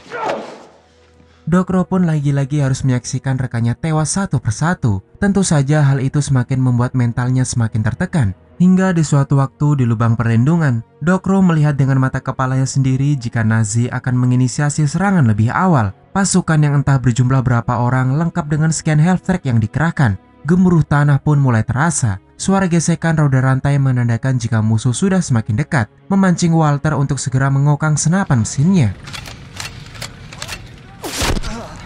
Akibat posisi yang terlalu terbuka, Walter justru tertembak lebih dulu oleh musuh. Ia pun tumbang tak berdaya. Tetapi sebaliknya, kejadian itu membuat Dokro hanya terdiam sejenak seolah tak terjadi apapun di depannya. Heffron pun segera merespon untuk menggertaknya. Seketika menyadarkan Dokro, ia pun lantas menarik Walter dengan cepat.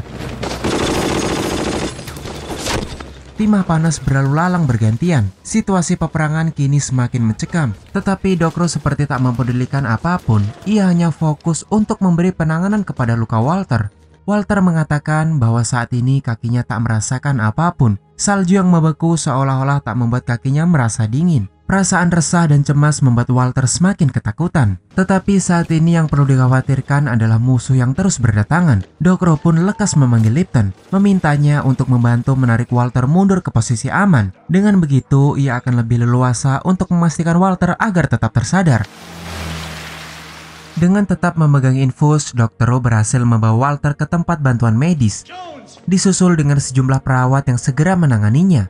Sejauh mata memandang, tak ada sedikit pun tawa ataupun senyum, kecuali kondisi para prajurit yang benar-benar mengerikan. Semua hanya terdiam menahan rasa sakit, tak terkecuali Dr. Rowe. Pemandangan di depannya seakan membuat mentalnya semakin tertekan. Di sisi lain, pertempuran mengerikan di dalam hutan kini telah terhenti. Para serdadu Kompi E pun ternyata masih bertahan dari gelombang serbuan musuh. Melalui Kolonel Singh, Jenderal McAuliffe mengirimkan secarik pesan ucapan selamat Natal pada Kompi Isi. Lagi pula, apa pentingnya isi pesan tersebut? Kompi Isi tetaplah menghabiskan malam Natalnya dengan berlindung di balik lubang, selalu waspada dengan keadaan sekitar. Apalagi saat ini cuaca semakin memburuk. Letnan Peacock dan beberapa perwira terpaksa menyalakan api untuk menghangatkan tubuh mereka. Jelas, itu bukanlah perkara yang bagus. Dan benar saja, satu tembakan artileri tiba-tiba menghujam tubuh Letnan Wells, cukup membuatnya terbaring kesakitan karena luka yang ditimbulkan. Sementara Dokro yang seharusnya memberikan bantuan medis hanya terdiam melamunkan sesuatu. Ia tak beranjak pergi dari lubangnya sebelum Heffron lagi-lagi menggertaknya. Ia pun lekas memberikan penanganan pertama pada Letnan Wells. Dan sekali lagi, Dr. Rowe harus kembali ke kota Baston. Namun pemandangan kota kini telah berubah dari yang biasanya. Saat ini seisi kota telah menjelma menjadi medan pertempuran. Ledakan demi ledakan menghancurkan beberapa bangunan yang ada. Seluruh penduduk yang mendiami kota Baston terpaksa mengevakuasi diri masing-masing. Namun di tengah situasi yang semakin mencekam, Dokro tanpa sengaja menemukan sebuah kain yang selalu Rene kenakan, meninggalkan sebuah tanda tanya apakah Rene masih hidup atau telah mati.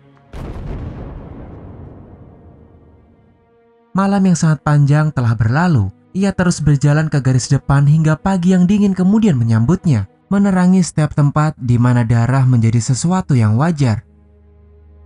Pada akhir episode, sebuah konfirmasi menyatakan jika pada 29 Desember 1944, pasukan Jenderal Patton berhasil masuk ke wilayah Jerman untuk mengirimkan sejumlah pasokan, bahkan mengevakuasi prajurit yang terluka, seperti yang tercatat pada pertempuran Bulge. Setelah mempertahankan garis depan di Baston, sekali lagi Kompi Isi ditugaskan untuk memukul mundur pasukan Jerman melalui Bulge. Tepat pada 2 Januari 1945, Kompi I kemudian dikirim untuk membersihkan Bois Jacques, sebuah hutan di pinggiran kota Foy, dan sebagai persiapan untuk menyerang kota Foy itu sendiri. Di tengah perjalanan, Hubler dan Christensen bersembunyi bersiap menyergap perwira Nazi yang sedang menunggangi kuda, memastikan posisi mereka tak akan diketahui musuh. Namun faktor kepanikan menyebabkan tentara itu seketika berbalik arah, bermaksud melarikan diri dari kepungan mereka. Tetapi Hubler langsung mengarahkan bidikan senapannya ke arah perwira itu.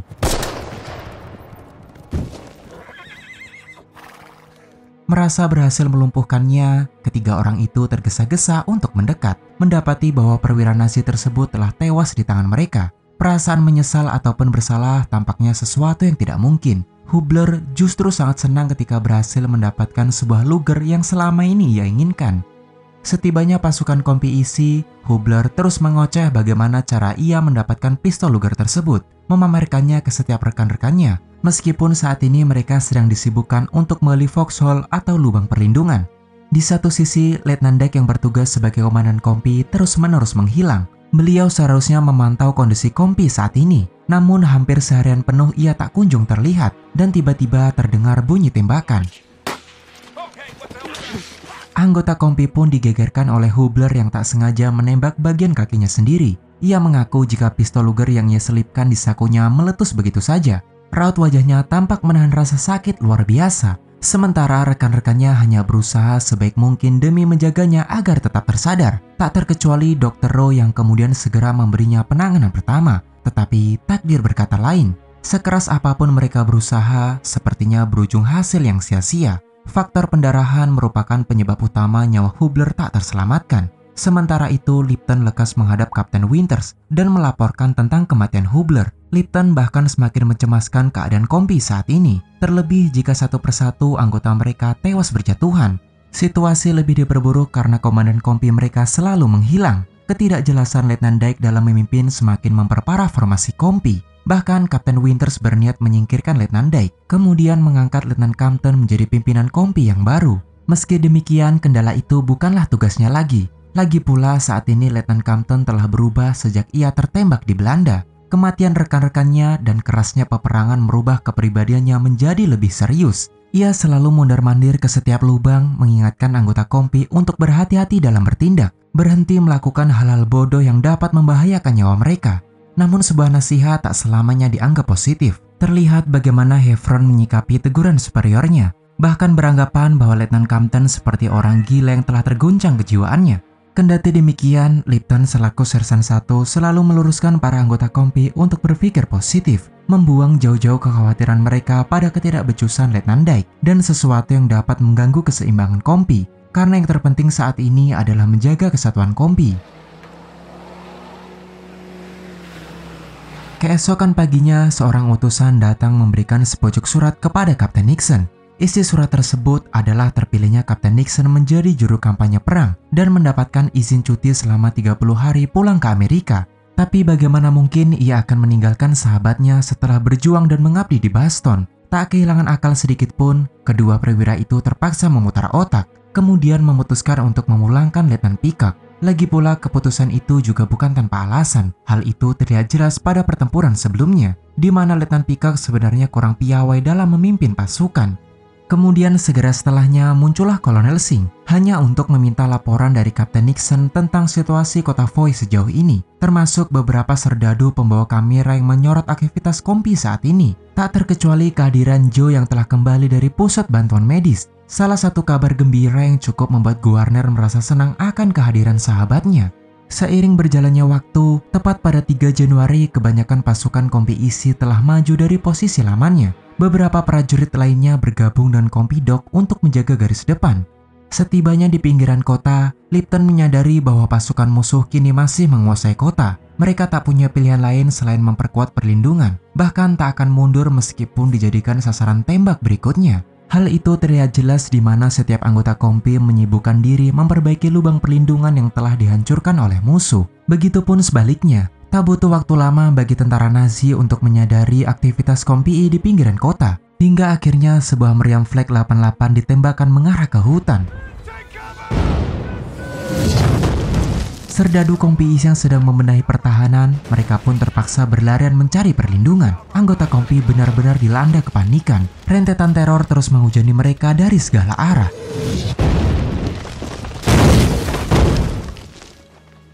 Setelah serangan mereda, Lipton dengan hati-hati berinisiatif memeriksa keadaan sekitar. Ia pun menyempatkan diri untuk menolong Hevron yang terjebak pada pepohonan yang tumbang. Sedangkan Guarner bergegas mencari suara teriakan meminta tolong yang tak jauh dari lubangnya. Guarner pun sangat terkejut ketika melihat Joe tergeletak tak berdaya. Bagian kaki kanannya hancur lebur karena terkena ledakan artileri, memancing simpati Guarner untuk segera menariknya ke lubang. Tapi untuk kedua kalinya, tentara Nazi benar-benar tak memberi kesempatan sedikit pun. Suasana kala itu kian mencekam. Musuh benar-benar memporak-porandakan kompi isi. Tak peduli apapun yang terjadi, Guarner tetap bersikukuh menolong sahabatnya, perlahan menariknya ke tempat perlindungan. Namun naas,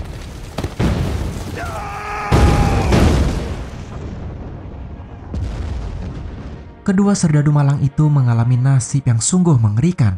Sementara Letnan Compton mau tak mau harus percaya dengan apa yang dilihatnya. Gempuran artileri musuh nyaris saja menewaskan mereka. Beruntung, Dr. Rose segera bertindak cepat memberi penanganan medis. Tapi sialnya kali ini Joe dan Guarner benar-benar sudah tak berdaya. Kedua sahabat itu terpaksa mundur dan menyudahi perjuangan mereka di garis depan. Kejamnya sebuah peperangan menyebabkan mental Letnan Compton pun semakin tertekan. Seakan sesuatu terjadi padanya ketika melihat Joe dan Guarner tergeletak di tanah tanpa kaki yang utuh. Akibat insiden ini, kompi isi pun lagi-lagi harus kehilangan anggotanya. Dalam laporan dikatakan bahwa Letnan Compton ditarik dari garis depan pertempuran karena penyakit kaki beku. Sama sekali tidak dikatakan apapun mengenai kehilangan kedua sahabatnya, sekaligus menjadi akhir baginya dalam perang ini. Dengan ditariknya Letnan Compton, tak ada alternatif lain untuk menggantikan Dyke. Bahkan di tengah situasi krusial yang tak karuan ini, ia terus saja menghilang. Hari pun berganti malam. Untuk ketiga kalinya, kompi isi benar-benar bertaruh hidup dan mati dari serangan musuh.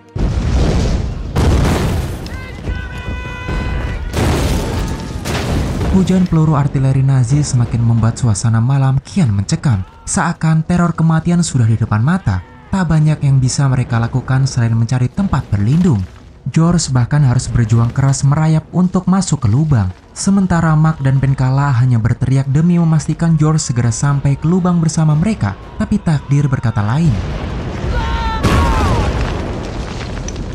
Lubang yang menjadi tujuan George justru lebih dulu hancur akibat terjangan artileri Nazi. Tentu saja serangan itu pasti menewaskan Mark dan Penkala, tetapi George masih memiliki kesempatan untuk bergabung bersama Lipton.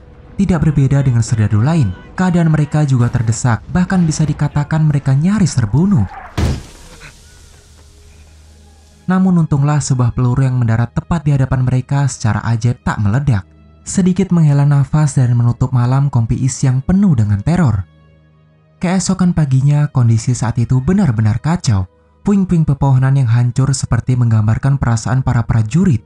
Bahkan kematian Mark dan Penkala begitu mengguncang Malarkey. Bagaimana tidak, kurang dari seminggu ia bahkan harus melihat kedua sahabatnya meninggal. Kemurungan Malarkey pun akhirnya mengundang rasa simpati Lipton. Ia berusaha menenangkan Malarkey dengan memberinya pistol Luger milik Hubler. Lipton juga mengizinkan Malarkey untuk terakhir kalinya mengucapkan selamat tinggal kepada Letnan Compton. Pengeboman hari lalu tentu mengakibatkan kengerian luar biasa bagi prajurit yang mengalaminya. Hal itu jelas tercerminkan melalui seorang prajurit yang mencoba menggali lubang perlindungan menggunakan tangannya. Rasa takut adalah racun di pertempuran, sesuatu yang mereka rasakan namun tak terlihat. Dan pada momen ini, lagi-lagi sang sersan pun berusaha menenangkannya. Ia tahu pembombardiran pada hari lalu merupakan saat terberat bagi anggota kompi isi. Teror dan tekanan yang dihasilkannya dapat menjadi sesuatu yang berdampak buruk bagi mental para serdadu. Itulah sebabnya Lipton berjalan ke setiap prajurit, memastikan status mereka dan berusaha mempositifkan pikiran setiap anggota kompi. Namun di lain sisi, Lipton sangat ketakutan dan pesimis pada hari esok. membawanya ke Kapten Winters hanya untuk mempertanyakan ketidakbecusan Komandan Kompi saat ini. Karena faktanya ia terus saja menghilang. Dan yang lebih buruk, esok merupakan hari di mana Letnan Dike benar-benar akan memimpin seluruh anggota Kompi ke pertempuran sebenarnya. Walau bagaimanapun Kapten Winters tak dapat berbuat apa-apa, ia bahkan tak bisa menjawab keraguan Lipton selain menjalankan tugas yang telah diberikan. Meski begitu, keesokan harinya Kapten Winters tetap berusaha keras menjejalkan taktik bertempur kepada Letnan Dike. Kemudian memberi arahan untuk memimpin anggotanya dengan bergerak cepat sebelum musuh menyerang mereka menggunakan mortar dan artileri.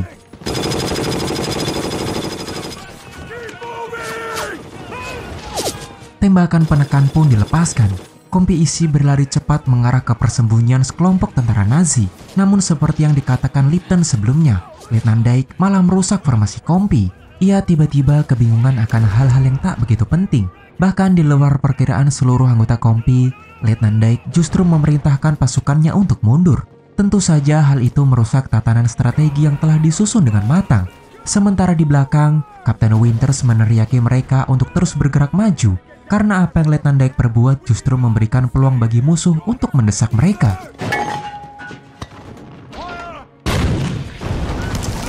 Bimbang akan apa yang harus diperbuat, Letnan Dike justru mengirim sebagian peleton untuk memutari desa guna menyerang musuh dari belakang. Sebaliknya, Kapten Winters semakin emosi dengan keputusan Letnan Dike. Tanpa berpikir panjang, ia pun segera mengirim Letnan Spears menggantikan Dike dan memimpin serangan. Letnan Spears terbukti menjadi penyelamat bagi Kompi I. Strategi yang ia lancarkan mampu meloloskan sebagian prajurit yang terdesak oleh serangan musuh.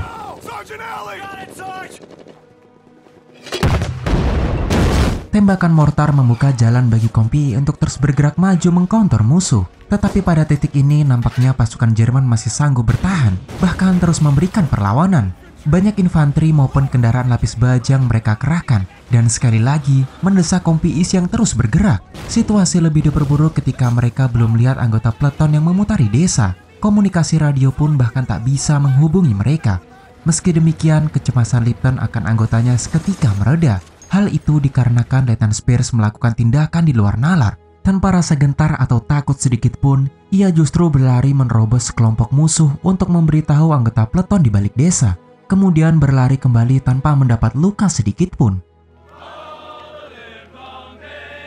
Setelah pertempuran cukup panjang, Kompi Isi akhirnya menduduki kota Foy. Sekitar 100 tentara Jerman pun berhasil mereka tawan. Namun sialnya tidak semua tentara musuh berhasil mereka bereskan. Seorang penembak jitu lantas memungkam nyanyian mereka. Kompi pun dibuat geger dan kocar-kacir mencari perlindungan. Akan tetapi Lipton segera menginisiasi gerakan cepat guna mengecoh musuh. Sebaliknya Safety tak ingin menyia-nyiakan kesempatan itu. Eksekusi sempurna dari Safety berhasil melumpuhkan targetnya. Walau tak bisa dipungkiri 4 prajurit telah menjadi korban. Berikut dengan para serdadu yang gugur tergeletak di tanah bersalju. Selang 2 hari kemudian, ternyata Kompi I berhasil menguasai Noville maupun Rasham dan berakhir menghabiskan malam di sebuah biara dengan ditemani nyanyian merdu para biarawati. Di tempat yang sama, Lipton juga menuliskan sebuah catatan bahwa besok Kompi I akan dikirim menuju Hagenau, termasuk mencoba membuat susunan daftar Kompi. Karena secara resmi Letnan Dike kini bukan lagi komandan mereka, begitupun beberapa prajurit yang telah gugur. Tapi di balik semua itu, Kompi Isi akhirnya mendapatkan pemimpin yang lebih baik. Kehadiran Letnan Spears menjadi komandan yang baru cukup membuat Lipton dan sekian anggota Kompi merasa lega. Sebelum Spears mengatakan bahwa Liptonlah yang hingga detik ini menjadi titik kesatuan Kompi. Bagaimana caranya menjaga semangat mereka, membuat mereka selalu fokus dan memberikan mereka arahan. Lagi pula, bukankah sifat tersebut merupakan ciri dari pemimpin sejati? Keesokan harinya, Kompi pun diberangkatkan menuju Hagenau, Prancis. Mereka tiba pada tanggal 9 Februari 1945, semakin mendekati ke penghujung perang. Raut wajah setiap prajurit terlihat sangat penat setelah terus-menerus bertempur, kecuali David Webster, salah satu prajurit yang menampakkan wajah tanpa beban sedikit pun. Setelah sekian lama berada di rumah sakit, ia akhirnya kembali bergabung ke Kompi Isi. Namun bukannya mendapat sambutan yang baik dari rekannya, ia justru dikucilkan, bahkan sempat mendapat penolakan dari peleton Martin. Hingga kemudian Webster mendapat saran untuk bergabung ke peleton Malarkey karena kebetulan peleton tersebut kekurangan anggota. Terlebih penolakan itu juga bukan tanpa alasan. Para prajurit lain menganggap bahwa Webster terlalu berlama-lama berada di rumah sakit. Ia bahkan secara sengaja melewati hampir setiap pertempuran. Atau mungkin tak ada niat sedikit pun untuk membantu rekan-rekannya bertempur di Baston. Absen bertempur yang cukup lama menyebabkan Webster kehilangan kedudukan di dalam peleton. Ia pun diminta untuk menemui Kapten Spears dan diharapkan Webster segera mendapatkan posisinya kembali. Sedikit lebih cepat dari yang diperkirakan, Webster hanya bertemu Lipton yang saat ini sedang menderita radang paru-paru, berbaring lemas di sebuah sofa, hingga kemudian datanglah seorang perwira baru bernama Letnan Jones, seorang perwira lulusan West Point yang belum memiliki pengalaman tempur sedikit pun. Sementara Kapten Winters dan Nixon berdiskusi tentang tugas baru dari resimen, Kolonel Singh meminta untuk mengadakan patroli di area seberang sungai. Kemudian demi meluruskan instruksi tersebut, Kapten Winters segera mengadakan briefing dan memerintahkan Kapten Spears mengirim 15 tentara termasuk pendamping dan penerjemah. Mereka diharuskan berpatroli menyeberangi sungai, menyelinap ke sebuah bangunan yang diduga didiami sekelompok tentara Nazi, kemudian menangkap beberapa dari mereka untuk dijadikan tawanan perang. Terlebih Kapten Spears juga telah menempatkan Webster dan Letnan Jones ke peleton Malarkey. Meskipun Letnan Jones adalah perwira baru, ia secara spesifik menjelaskan tentang misi patroli kali ini, termasuk menyebutkan siapa saja yang terlibat. Meskipun pemenang dari perang ini sudah bisa diketahui, namun tampaknya para anggota peleton menganggapnya sebagai sesuatu yang rumit. Sebab untuk kesekian kalinya, lagi-lagi mereka harus membahayakan nyawa mereka hanya untuk menggali informasi dari seorang tawanan. Hal itu lebih diperburuk lagi ketika nasib malang menimpa seorang letnan. Ia harus tewas sia-sia setelah terkena ledakan mortar yang ditembakkan musuh dari seberang. Di sisi lain, Lipton datang menghampiri Malarkey. Ia menyampaikan sisa nama-nama yang harus berangkat. Daftar tersebut termasuk Malarkey. Tentu hal itu membuat Malarkey semakin tertekan, apalagi setelah kehilangan 5 sahabatnya. Namun di luar perkiraan, ternyata Webster mempunyai sebuah ide yang cukup cermat. Rasanya cukup adil jika Letnan Jones mengajukan diri untuk menggantikan Malarkey. Lagi pula, ia juga ingin mempunyai pengalaman tempur sebelum perang ini berakhir. Meski cukup melegakan Malarkey, tetapi keputusan itu bukanlah wewenang mereka berdua. Letnan Jones yang tak ingin menyia-nyiakan kesempatan emas itu lantas menemui Kapten Winters, mengatakan maksud maupun tujuannya datang kemari. Ia bahkan menjelaskan berbagai alasan logis bahwa dirinya cukup layak untuk ikut pada misi kali ini. Terlebih perkataan Letnan Jones mengenai lelahnya Malarkey ada benarnya. Hingga akhirnya Kapten Winters pun sepakat mengikutkannya pada misi patroli ini. Walaupun tugas Letnan Jones bukanlah sebagai pemimpin misi, melainkan hanya sebagai pengawas. Apalagi Kapten Winters juga tak akan mengambil risiko kepada orang baru dan mempercayakan Martin sebagai pengganti dari Malarkey. Berbekal briefing dan rencana dari Kapten Winters, para prajurit mulai mempersiapkan atribut dan persenjataan. Sore hari mulai menjelang. Langit kian berwarna jingga menandakan waktu akan semakin gelap. Kemudian tepat pada dini hari malam, sekelompok nama-nama yang disebutkan bersiap siaga di pinggiran sungai, menggunakan beberapa perahu karet. Mereka akhirnya berhasil tiba di seberang sungai. Ke-15 prajurit itu perlahan mendekat ke bangunan yang ditengarai berisi sekelompok tentara Jerman. Martin selaku pimpinan misi segera melepaskan serangan kejutan kepada musuh. Namun sayangnya seorang prajurit muda bernama Jackson terlalu ceroboh. Ia tergesa-gesa untuk menerobos masuk sebelum granat yang ia lempar meledak. Jackson pun terkapar dengan luka wajah yang mengerikan. Situasi yang tak bisa diprediksi ini menyebabkan kompi isi kewalahan. Mereka harus mengatasi 2 masalah sekaligus, memaksa para tawanan pergi tanpa melawan. Kemudian Jackson dengan cedera yang sangat fatal. Kondisi yang sangat genting ini mendesak Martin untuk bergerak cepat. Ia segera mengirim rekan-rekannya untuk mundur. Namun setibanya di luar gedung, lesatan timah panas tentara Jerman sudah menunggu mereka. Malam yang awalnya sunyi seketika berubah menegangkan. Tetapi pihak batalion tidak tinggal diam. Sebuah senapan mesin telah ditanam untuk mengantisipasi serangan lawan.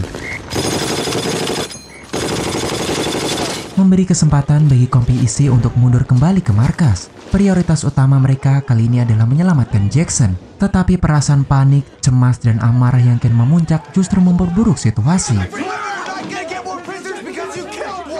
Meskipun misi ini berhasil, namun sepertinya lagi-lagi harus ada korban jiwa.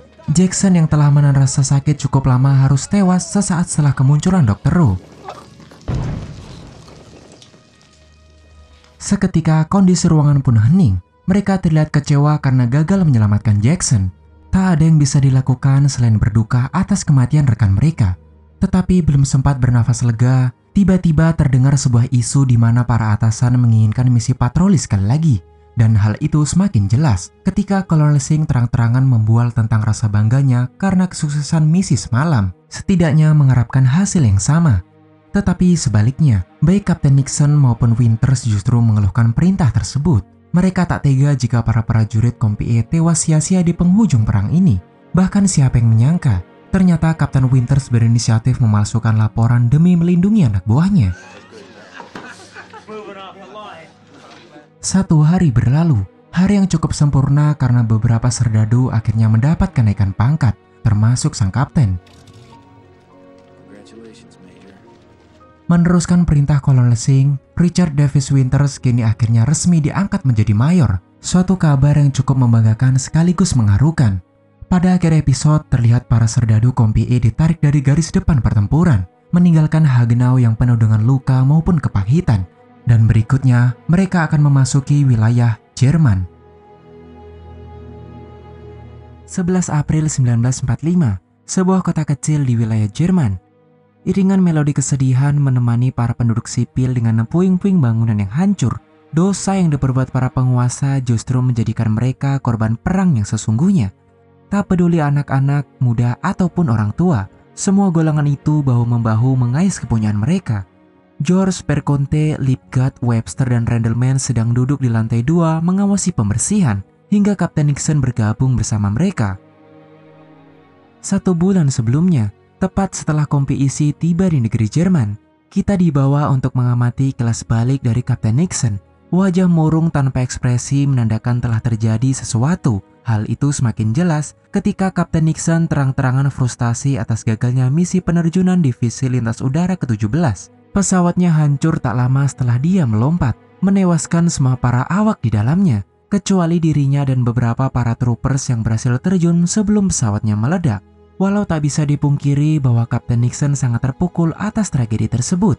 Bahkan ia terus berpikir apa yang harus ditulis untuk keluarga mereka.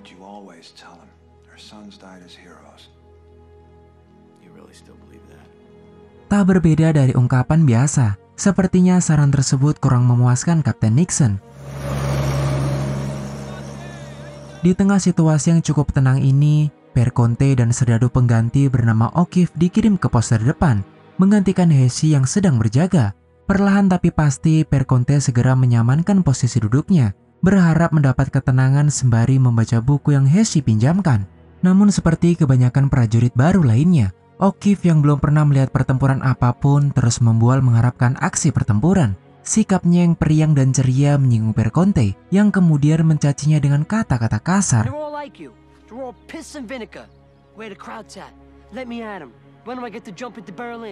Malam harinya, Kapten Nixon mengabarkan bahwa sang presiden telah meninggal. Kabar duka yang sekali lagi membuat Kapten Nixon semakin gelisah. Derasnya hujan seakan menggambarkan suasana hatinya saat ini. Berjalan di tengah kota tanpa kepastian, hingga kemudian langkahnya terhenti setelah melihat sebuah toko. Berharap mendapat sebotol whisky, ia menghancurkan kaca pembatas tanpa rasa bersalah sedikit pun. Namun sialnya, Kapten Nixon tidak mendapatkan apa yang ia inginkan. Dan pada keesokan paginya, ia mencoba menemui Vess, memintanya untuk mencarikan whisky favoritnya. Meski bisa dikatakan minuman tersebut sangatlah langka di Jerman, dan yang pasti harganya sangatlah mahal. Obrolan singkat mereka tiba-tiba terhenti. Kali ini seorang prajurit bernama Janovek muncul. Ia menginformasikan jika saat ini 300.000 tentara Jerman telah menyerah kepada pihak sekutu. Menyikapi kabar tersebut, Kompi Isi segera mengemasi perlengkapan yang dibutuhkan. Sebelum mereka sedikit kecewa karena tujuan mereka bukanlah Berlin, melainkan pegunungan Alpen. Kapten Spears menjelaskan jika Hitler telah memerintahkan Waffen SS bersembunyi di pegunungan demi mengusir semua penjajah, menerapkan strategi gerilya dan berjuang hingga titik darah penghabisan. Sedikit usaha lagi, kemenangan serasa sudah di depan mata. Kompi pun berangkat dengan perasaan gembira dan rasa bangga. Sekian konvoi kendaraan pun berangkat menuju pegunungan Alpen. Hingga di tengah perjalanan, mereka berpapasan dengan 300.000 tentara Jerman yang telah menyerah, berbaris tunduk mengakui kekalahan mereka. Setibanya di Landsberg, Mayor Winters berinisiatif mengadakan patroli. Beberapa anggota Kompi I termasuk O'Keefe dan Perconte dikirim ke hutan. Suasana yang awalnya cukup biasa saja seketika menjadi terasa hening dan dingin. mereka mulai merasakan sesuatu yang janggal. Setiap prajurit pun meningkatkan kewaspadaan mereka. Kemudian tak lama setelahnya, mereka melihat pemandangan yang sangat tidak wajar. Para prajurit yang melihatnya hanya terdiam, sementara Perconte berlari kembali ke Landsberg untuk memberitahu para perwira. Perconte dengan perasaan yang tidak karuan melapor kepada Mayor Winters. Semua tidak tahu dengan apa yang Perconte maksud, sampai selanjutnya melihat dengan mata kepala mereka sendiri. Tepat di tepi hutan terdapat sebuah camp yang mengurung orang-orang dengan ras atau kaum tertentu, atau biasa disebut sebagai camp konsentrasi. Kondisi camp tersebut sungguh mengerikan. Orang-orang yang tinggal di dalamnya memiliki kondisi tubuh yang mengenaskan dan cenderung rentan terhadap penyakit. Petugas memang sengaja membiarkan mereka kelaparan, tak memberi asupan sedikit pun hingga tubuh mereka kurus tak berisi. Kondisi camp yang benar-benar buruk ditambah banyak mayat tergeletak di tanah sehingga kerap menimbulkan bau busuk yang menyengat. Di tempat yang sama, Lipgut mencoba berkomunikasi dengan salah satu tahanan. Ia mulai menjelaskan jika camp yang mengurung mereka adalah camp untuk para pekerja, terdiri dari beberapa musisi, petani, dan orang-orang terpelajar. Para petugas memang sempat membunuh sebisa mereka. Kurangnya amunisi menjadi salah satu alasan mereka membunuh secara massal, kemudian membakar pondok-pondok, mengunci gerbang, dan pergi meninggalkan camp. Menyikapi kondisi itu, Kompi Isi bergegas kembali ke Landsberg, mengumpulkan makanan dan air untuk para korban, kemudian membagikannya kepada mereka. Namun tak lama setelahnya, Kolonel Singh dan seorang ahli bedah dari resimen terpaksa menghentikannya. Sang dokter menjelaskan bahwa mereka harus menghentikan memberi makan dan minum sekarang juga, karena para korban sangat kelaparan. Jika mereka makan terlalu cepat dalam jumlah yang banyak, mereka sama saja dengan bunuh diri. Walaupun terdengar kejam, solusi yang tepat adalah kembali mengurung mereka. Para penyintas perlu diawasi secara ketat selama pemulihan. Sang dokter tak ingin mereka berkeliaran meninggalkan daerah tersebut dan menyebar tanpa perawatan medis yang tepat. Hal itu sempat ditentang dan menjadi perdebatan bagi Lipgut dan Mayor Winters, karena Lipgut merasa tak sanggup untuk memberitahu mereka. Tapi apalah daya, lagi pula ini demi kebaikan mereka. Dengan perasaan yang tidak karuan, Lipgut terpaksa mengatakan hal itu kepada para korban. Raut wajah mereka seakan menolak kembali ke camp itu, menyebabkan Lipgut merasa sangat terpukul, tak lain karena para korban merupakan saudara sekeyakinan Lipgut. Malam harinya, sebuah kabar menyeruak ke telinga para perwira. Mayor Winters memberitahu Kapten Nixon bahwa satuan divisi menemukan camp serupa di seluruh Eropa Timur. Mayor Winters berbicara tentang camp yang 10 kali lebih besar, yang dibebaskan beberapa minggu sebelumnya oleh tentara Soviet. Dia juga mengatakan bahwa warga Jerman setempat akan berpartisipasi dalam operasi pembersihan yang akan dimulai keesokan paginya, melibatkan penggalian tubuh dan mengubur jasad para korban. Episode ini kembali ke saat kota di Jerman sedang dibersihkan. Kapten Nixon mengumumkan bahwa Hitler telah tewas bunuh diri di Berlin, tetapi sayangnya perang ini masih belum berakhir. Justru kini mereka diperintahkan untuk bergerak ke Berchtesgaden. Dan pada suatu pagi, Mayor Winters sedang berada di tepi danau dengan pemandangan yang begitu menawan. Sesekali ia ingin merasakan ketenangan dengan berenang di danau itu, namun sejenak niatnya harus tertahan. Kedatangan Kapten Nixon membawa album foto para serdadu Kompi I membuat Mayor Winters tersenyum bahagia. Sudah 3 tahun berlalu sejak kedua sahabat itu memutuskan bergabung ke pasukan penerjun. Entah berapa nyawa telah direnggut menjadi korban di perang besar ini, namun mereka tak menyangka mampu bertahan hingga titik ini. Kapten Nixon kemudian bertanya kepada Mayor Winters tentang rencana masa depan setelah perang ini berakhir. Ia bahkan terang-terangan mengajak Mayor Winters untuk menjadi bagian dari perusahaan milik keluarganya. Sementara di sisi lain, Kompi Isi telah tiba di Bavaria pada awal Mei, dengan harapan bisa menguasai Berchtesgaden, sebuah kota tersohor yang ada di pegunungan Alpen. Igelnis merupakan rumah simbolis dari Partai Nazi, tempat di mana seluruh pimpinan anggota rezim tinggal di sana. Meskipun Hitler telah tewas, Waffen SS diperintahkan untuk menjadikannya sebagai markas, termasuk sebagai titik perlawanan gerilya terhadap pasukan sekutu. Langkah pertama yang mereka lakukan adalah memblokade jalan, menyebabkan pasukan sekutu tertahan dan tak bisa bergerak. Berbagai upaya sudah dilakukan, namun sedikit pun tak menunjukkan hasil yang membantu mereka. Hingga Kolonel Singh datang, ia memberi perintah pada Kompi Isi untuk terjun ke jalan raya, melintasi pemukiman setempat yang tampaknya sudah ditinggalkan, kecuali sebuah hotel yang masih dihiasi oleh atribut-atribut Nazi.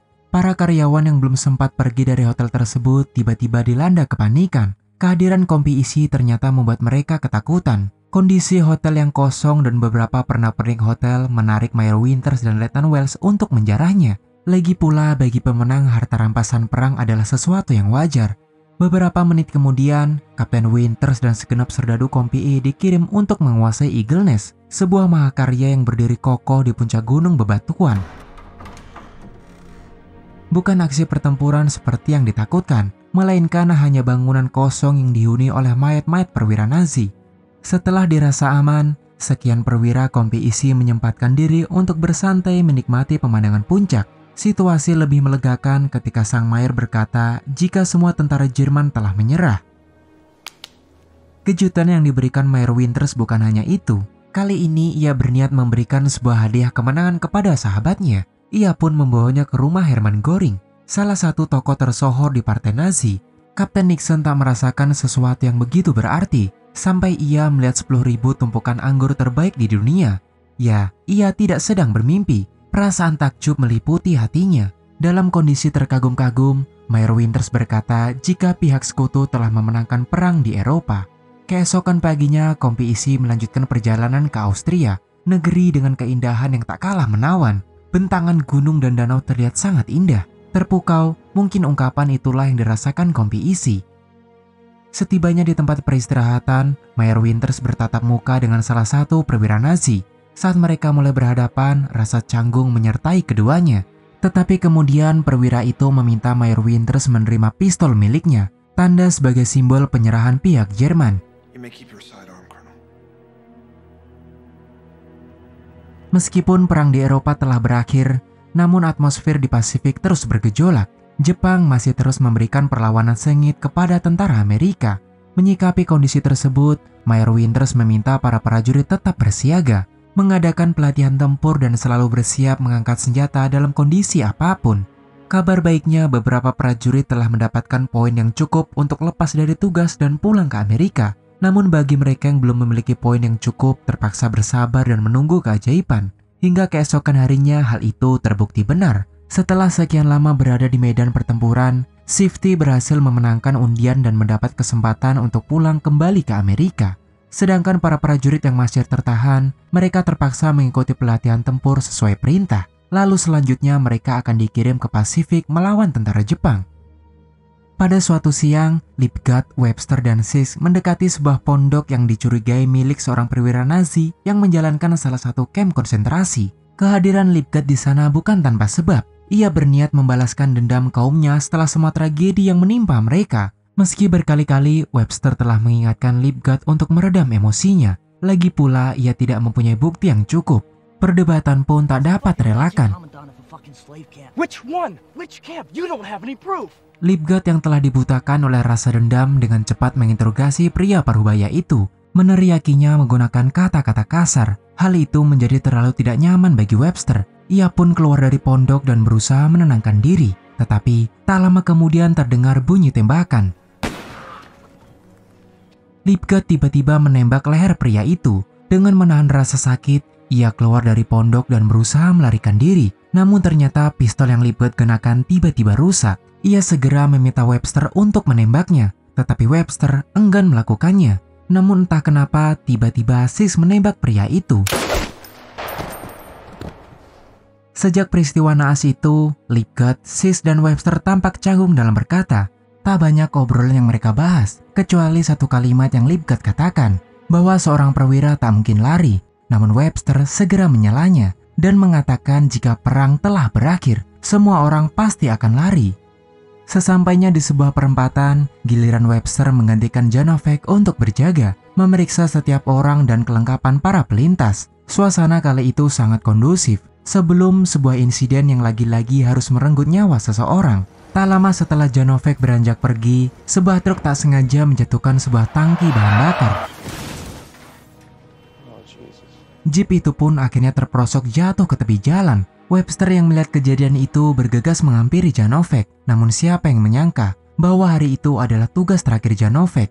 Nyawa pria malang tersebut sudah tak terselamatkan.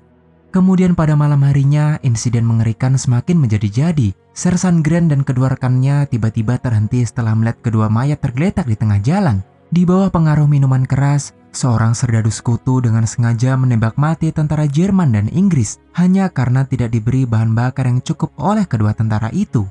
Merasa khawatir dan terlihat berbahaya, Sersan Grant bermaksud meminta pistol pria itu. Namun alih-alih memberikannya, ia justru melukai Sersan Grant dengan tembakan di kepala. Nyaris, satu kata yang tepat untuk Sersan Grant. Kapten Spears berusaha mencari seorang ahli hingga ia bertemu dengan salah satu dokter asal Jerman, kemudian membantunya untuk mengobati Sersan Grant, dan beruntung nyawa Sersan Grant masih bisa diselamatkan. Sementara para anggota yang lain tidak tinggal diam, mereka berinisiatif untuk menangkap pelaku, menyebar ke semua sudut wilayah dan memblokir setiap jalan. Geram mungkin satu kata yang tepat untuk menjelaskan semuanya. Sampai beberapa waktu kemudian si pelaku akhirnya tertangkap. Bunyi pukulan dan teriakan terdengar di ruangan tersebut. Para prajurit bergantian memukulinya satu persatu. Begitupun Kapten Spears. Ia terlihat marah dan segera ingin menembak mati tentara yang sudah melukai Grant. Meskipun pada akhirnya hati Kapten Spears tiba-tiba melunak. Lagi pula, ia tak ingin mengotori tangannya karena hal itu. Kapten Spears segera menghentikan niatnya dan bermaksud menyerahkannya kepada polisi militer. Setelah situasi mereda, keesokan paginya resimen lokal tentara Jerman sudah bersiap untuk menyerah secara resmi. Satu sisi diperlihatkan jika Kapten Sobel berjalan melewati Mayor Winters, tetapi berpaling darinya sebagai alasan untuk tidak memberi hormat. Namun segera setelahnya, Mayor Winters memanggilnya dan mengatakan, Kapten Sobel akhirnya memberi hormat dan pergi dengan cepat. Sesaat kemudian, seorang jenderal Jerman mendekati Lipton dan meminta izin untuk memberikan pidato terakhir kepada anak buahnya. Pidato emosional dari sang jenderal seperti menggema di telinga para bawahannya. Meskipun mereka kalah dalam perang, perasaan haru dan sukacita meliputi setiap prajurit, bangga karena bertempur dengan berani untuk negerinya. Pada Agustus 1945, Mayor Winters membawa kabar yang membuat seluruh anggota kompi bisa bernafas lega. Karena pada saat itu, Presiden Truman menerima penyerahan diri tanpa syarat dari Jepang, dan kini Perang Dunia Kedua telah resmi berakhir. Kemudian selanjutnya, narasi Mayor Winters menutup film ini. Ia mengungkapkan jalan yang diambil oleh rekannya pasca berakhirnya perang. Buck Compton kini ia menjadi jaksa penuntut di Los Angeles. Ia bahkan sempat mengusut kasus atas pembunuhan Robert F. Kennedy, lalu kemudian ditugaskan di pengadilan banding California. Johnny Martin kembali bekerja di perusahaan kereta api dan mulai membangun perusahaan konstruksi. Frank Perconte kembali ke Chicago dan bekerja di kantor pos sebagai pengantar surat. Doc Rowe meninggal pada tahun 1998, sementara George Lush menjadi pekerja di perusahaan perawatan di provinsi Rhode Island. Tetapi pada tahun yang sama ia meninggal, dan sebagai penghormatan pada dirinya, 1.600 orang menghadiri pemakamannya di tahun 1998. Carwood Lipton menjadi eksekutif perusahaan pembuat kaca. Ia mengepalai semua pabrik di seluruh dunia dan memiliki kehidupan yang indah di North Carolina. Ronald Spears tetap bertahan di ketentaraan, bahkan bertugas di Korea. Tetapi pada tahun 1958, ia kembali ke Jerman sebagai petinggi di rumah tahanan Spandau Berlin Barat, kemudian pensiun sebagai letnan kolonel. Louis Nixon mengalami beberapa masa-masa berat setelah perang. Ia bercerai beberapa kali, hingga pada tahun 1956, ia menikahi seorang wanita yang mengubah hidupnya menjadi lebih baik. Namun pada tahun 1995 ia meninggal. Sedangkan sahabatnya sendiri, Davis Winters, akhirnya menerima tawaran kerja sebagai manajer personalia di perusahaan yang dijalankan oleh keluarga Nixon. Hingga ia dipanggil kembali oleh militer pada tahun 1950 untuk melatih pasukan elit Amerika Serikat. Pada masa pensiunnya, sang veteran perang ini menghabiskan masa tuanya di Pennsylvania. Ia meninggal pada tahun 2011 dan film pun selesai.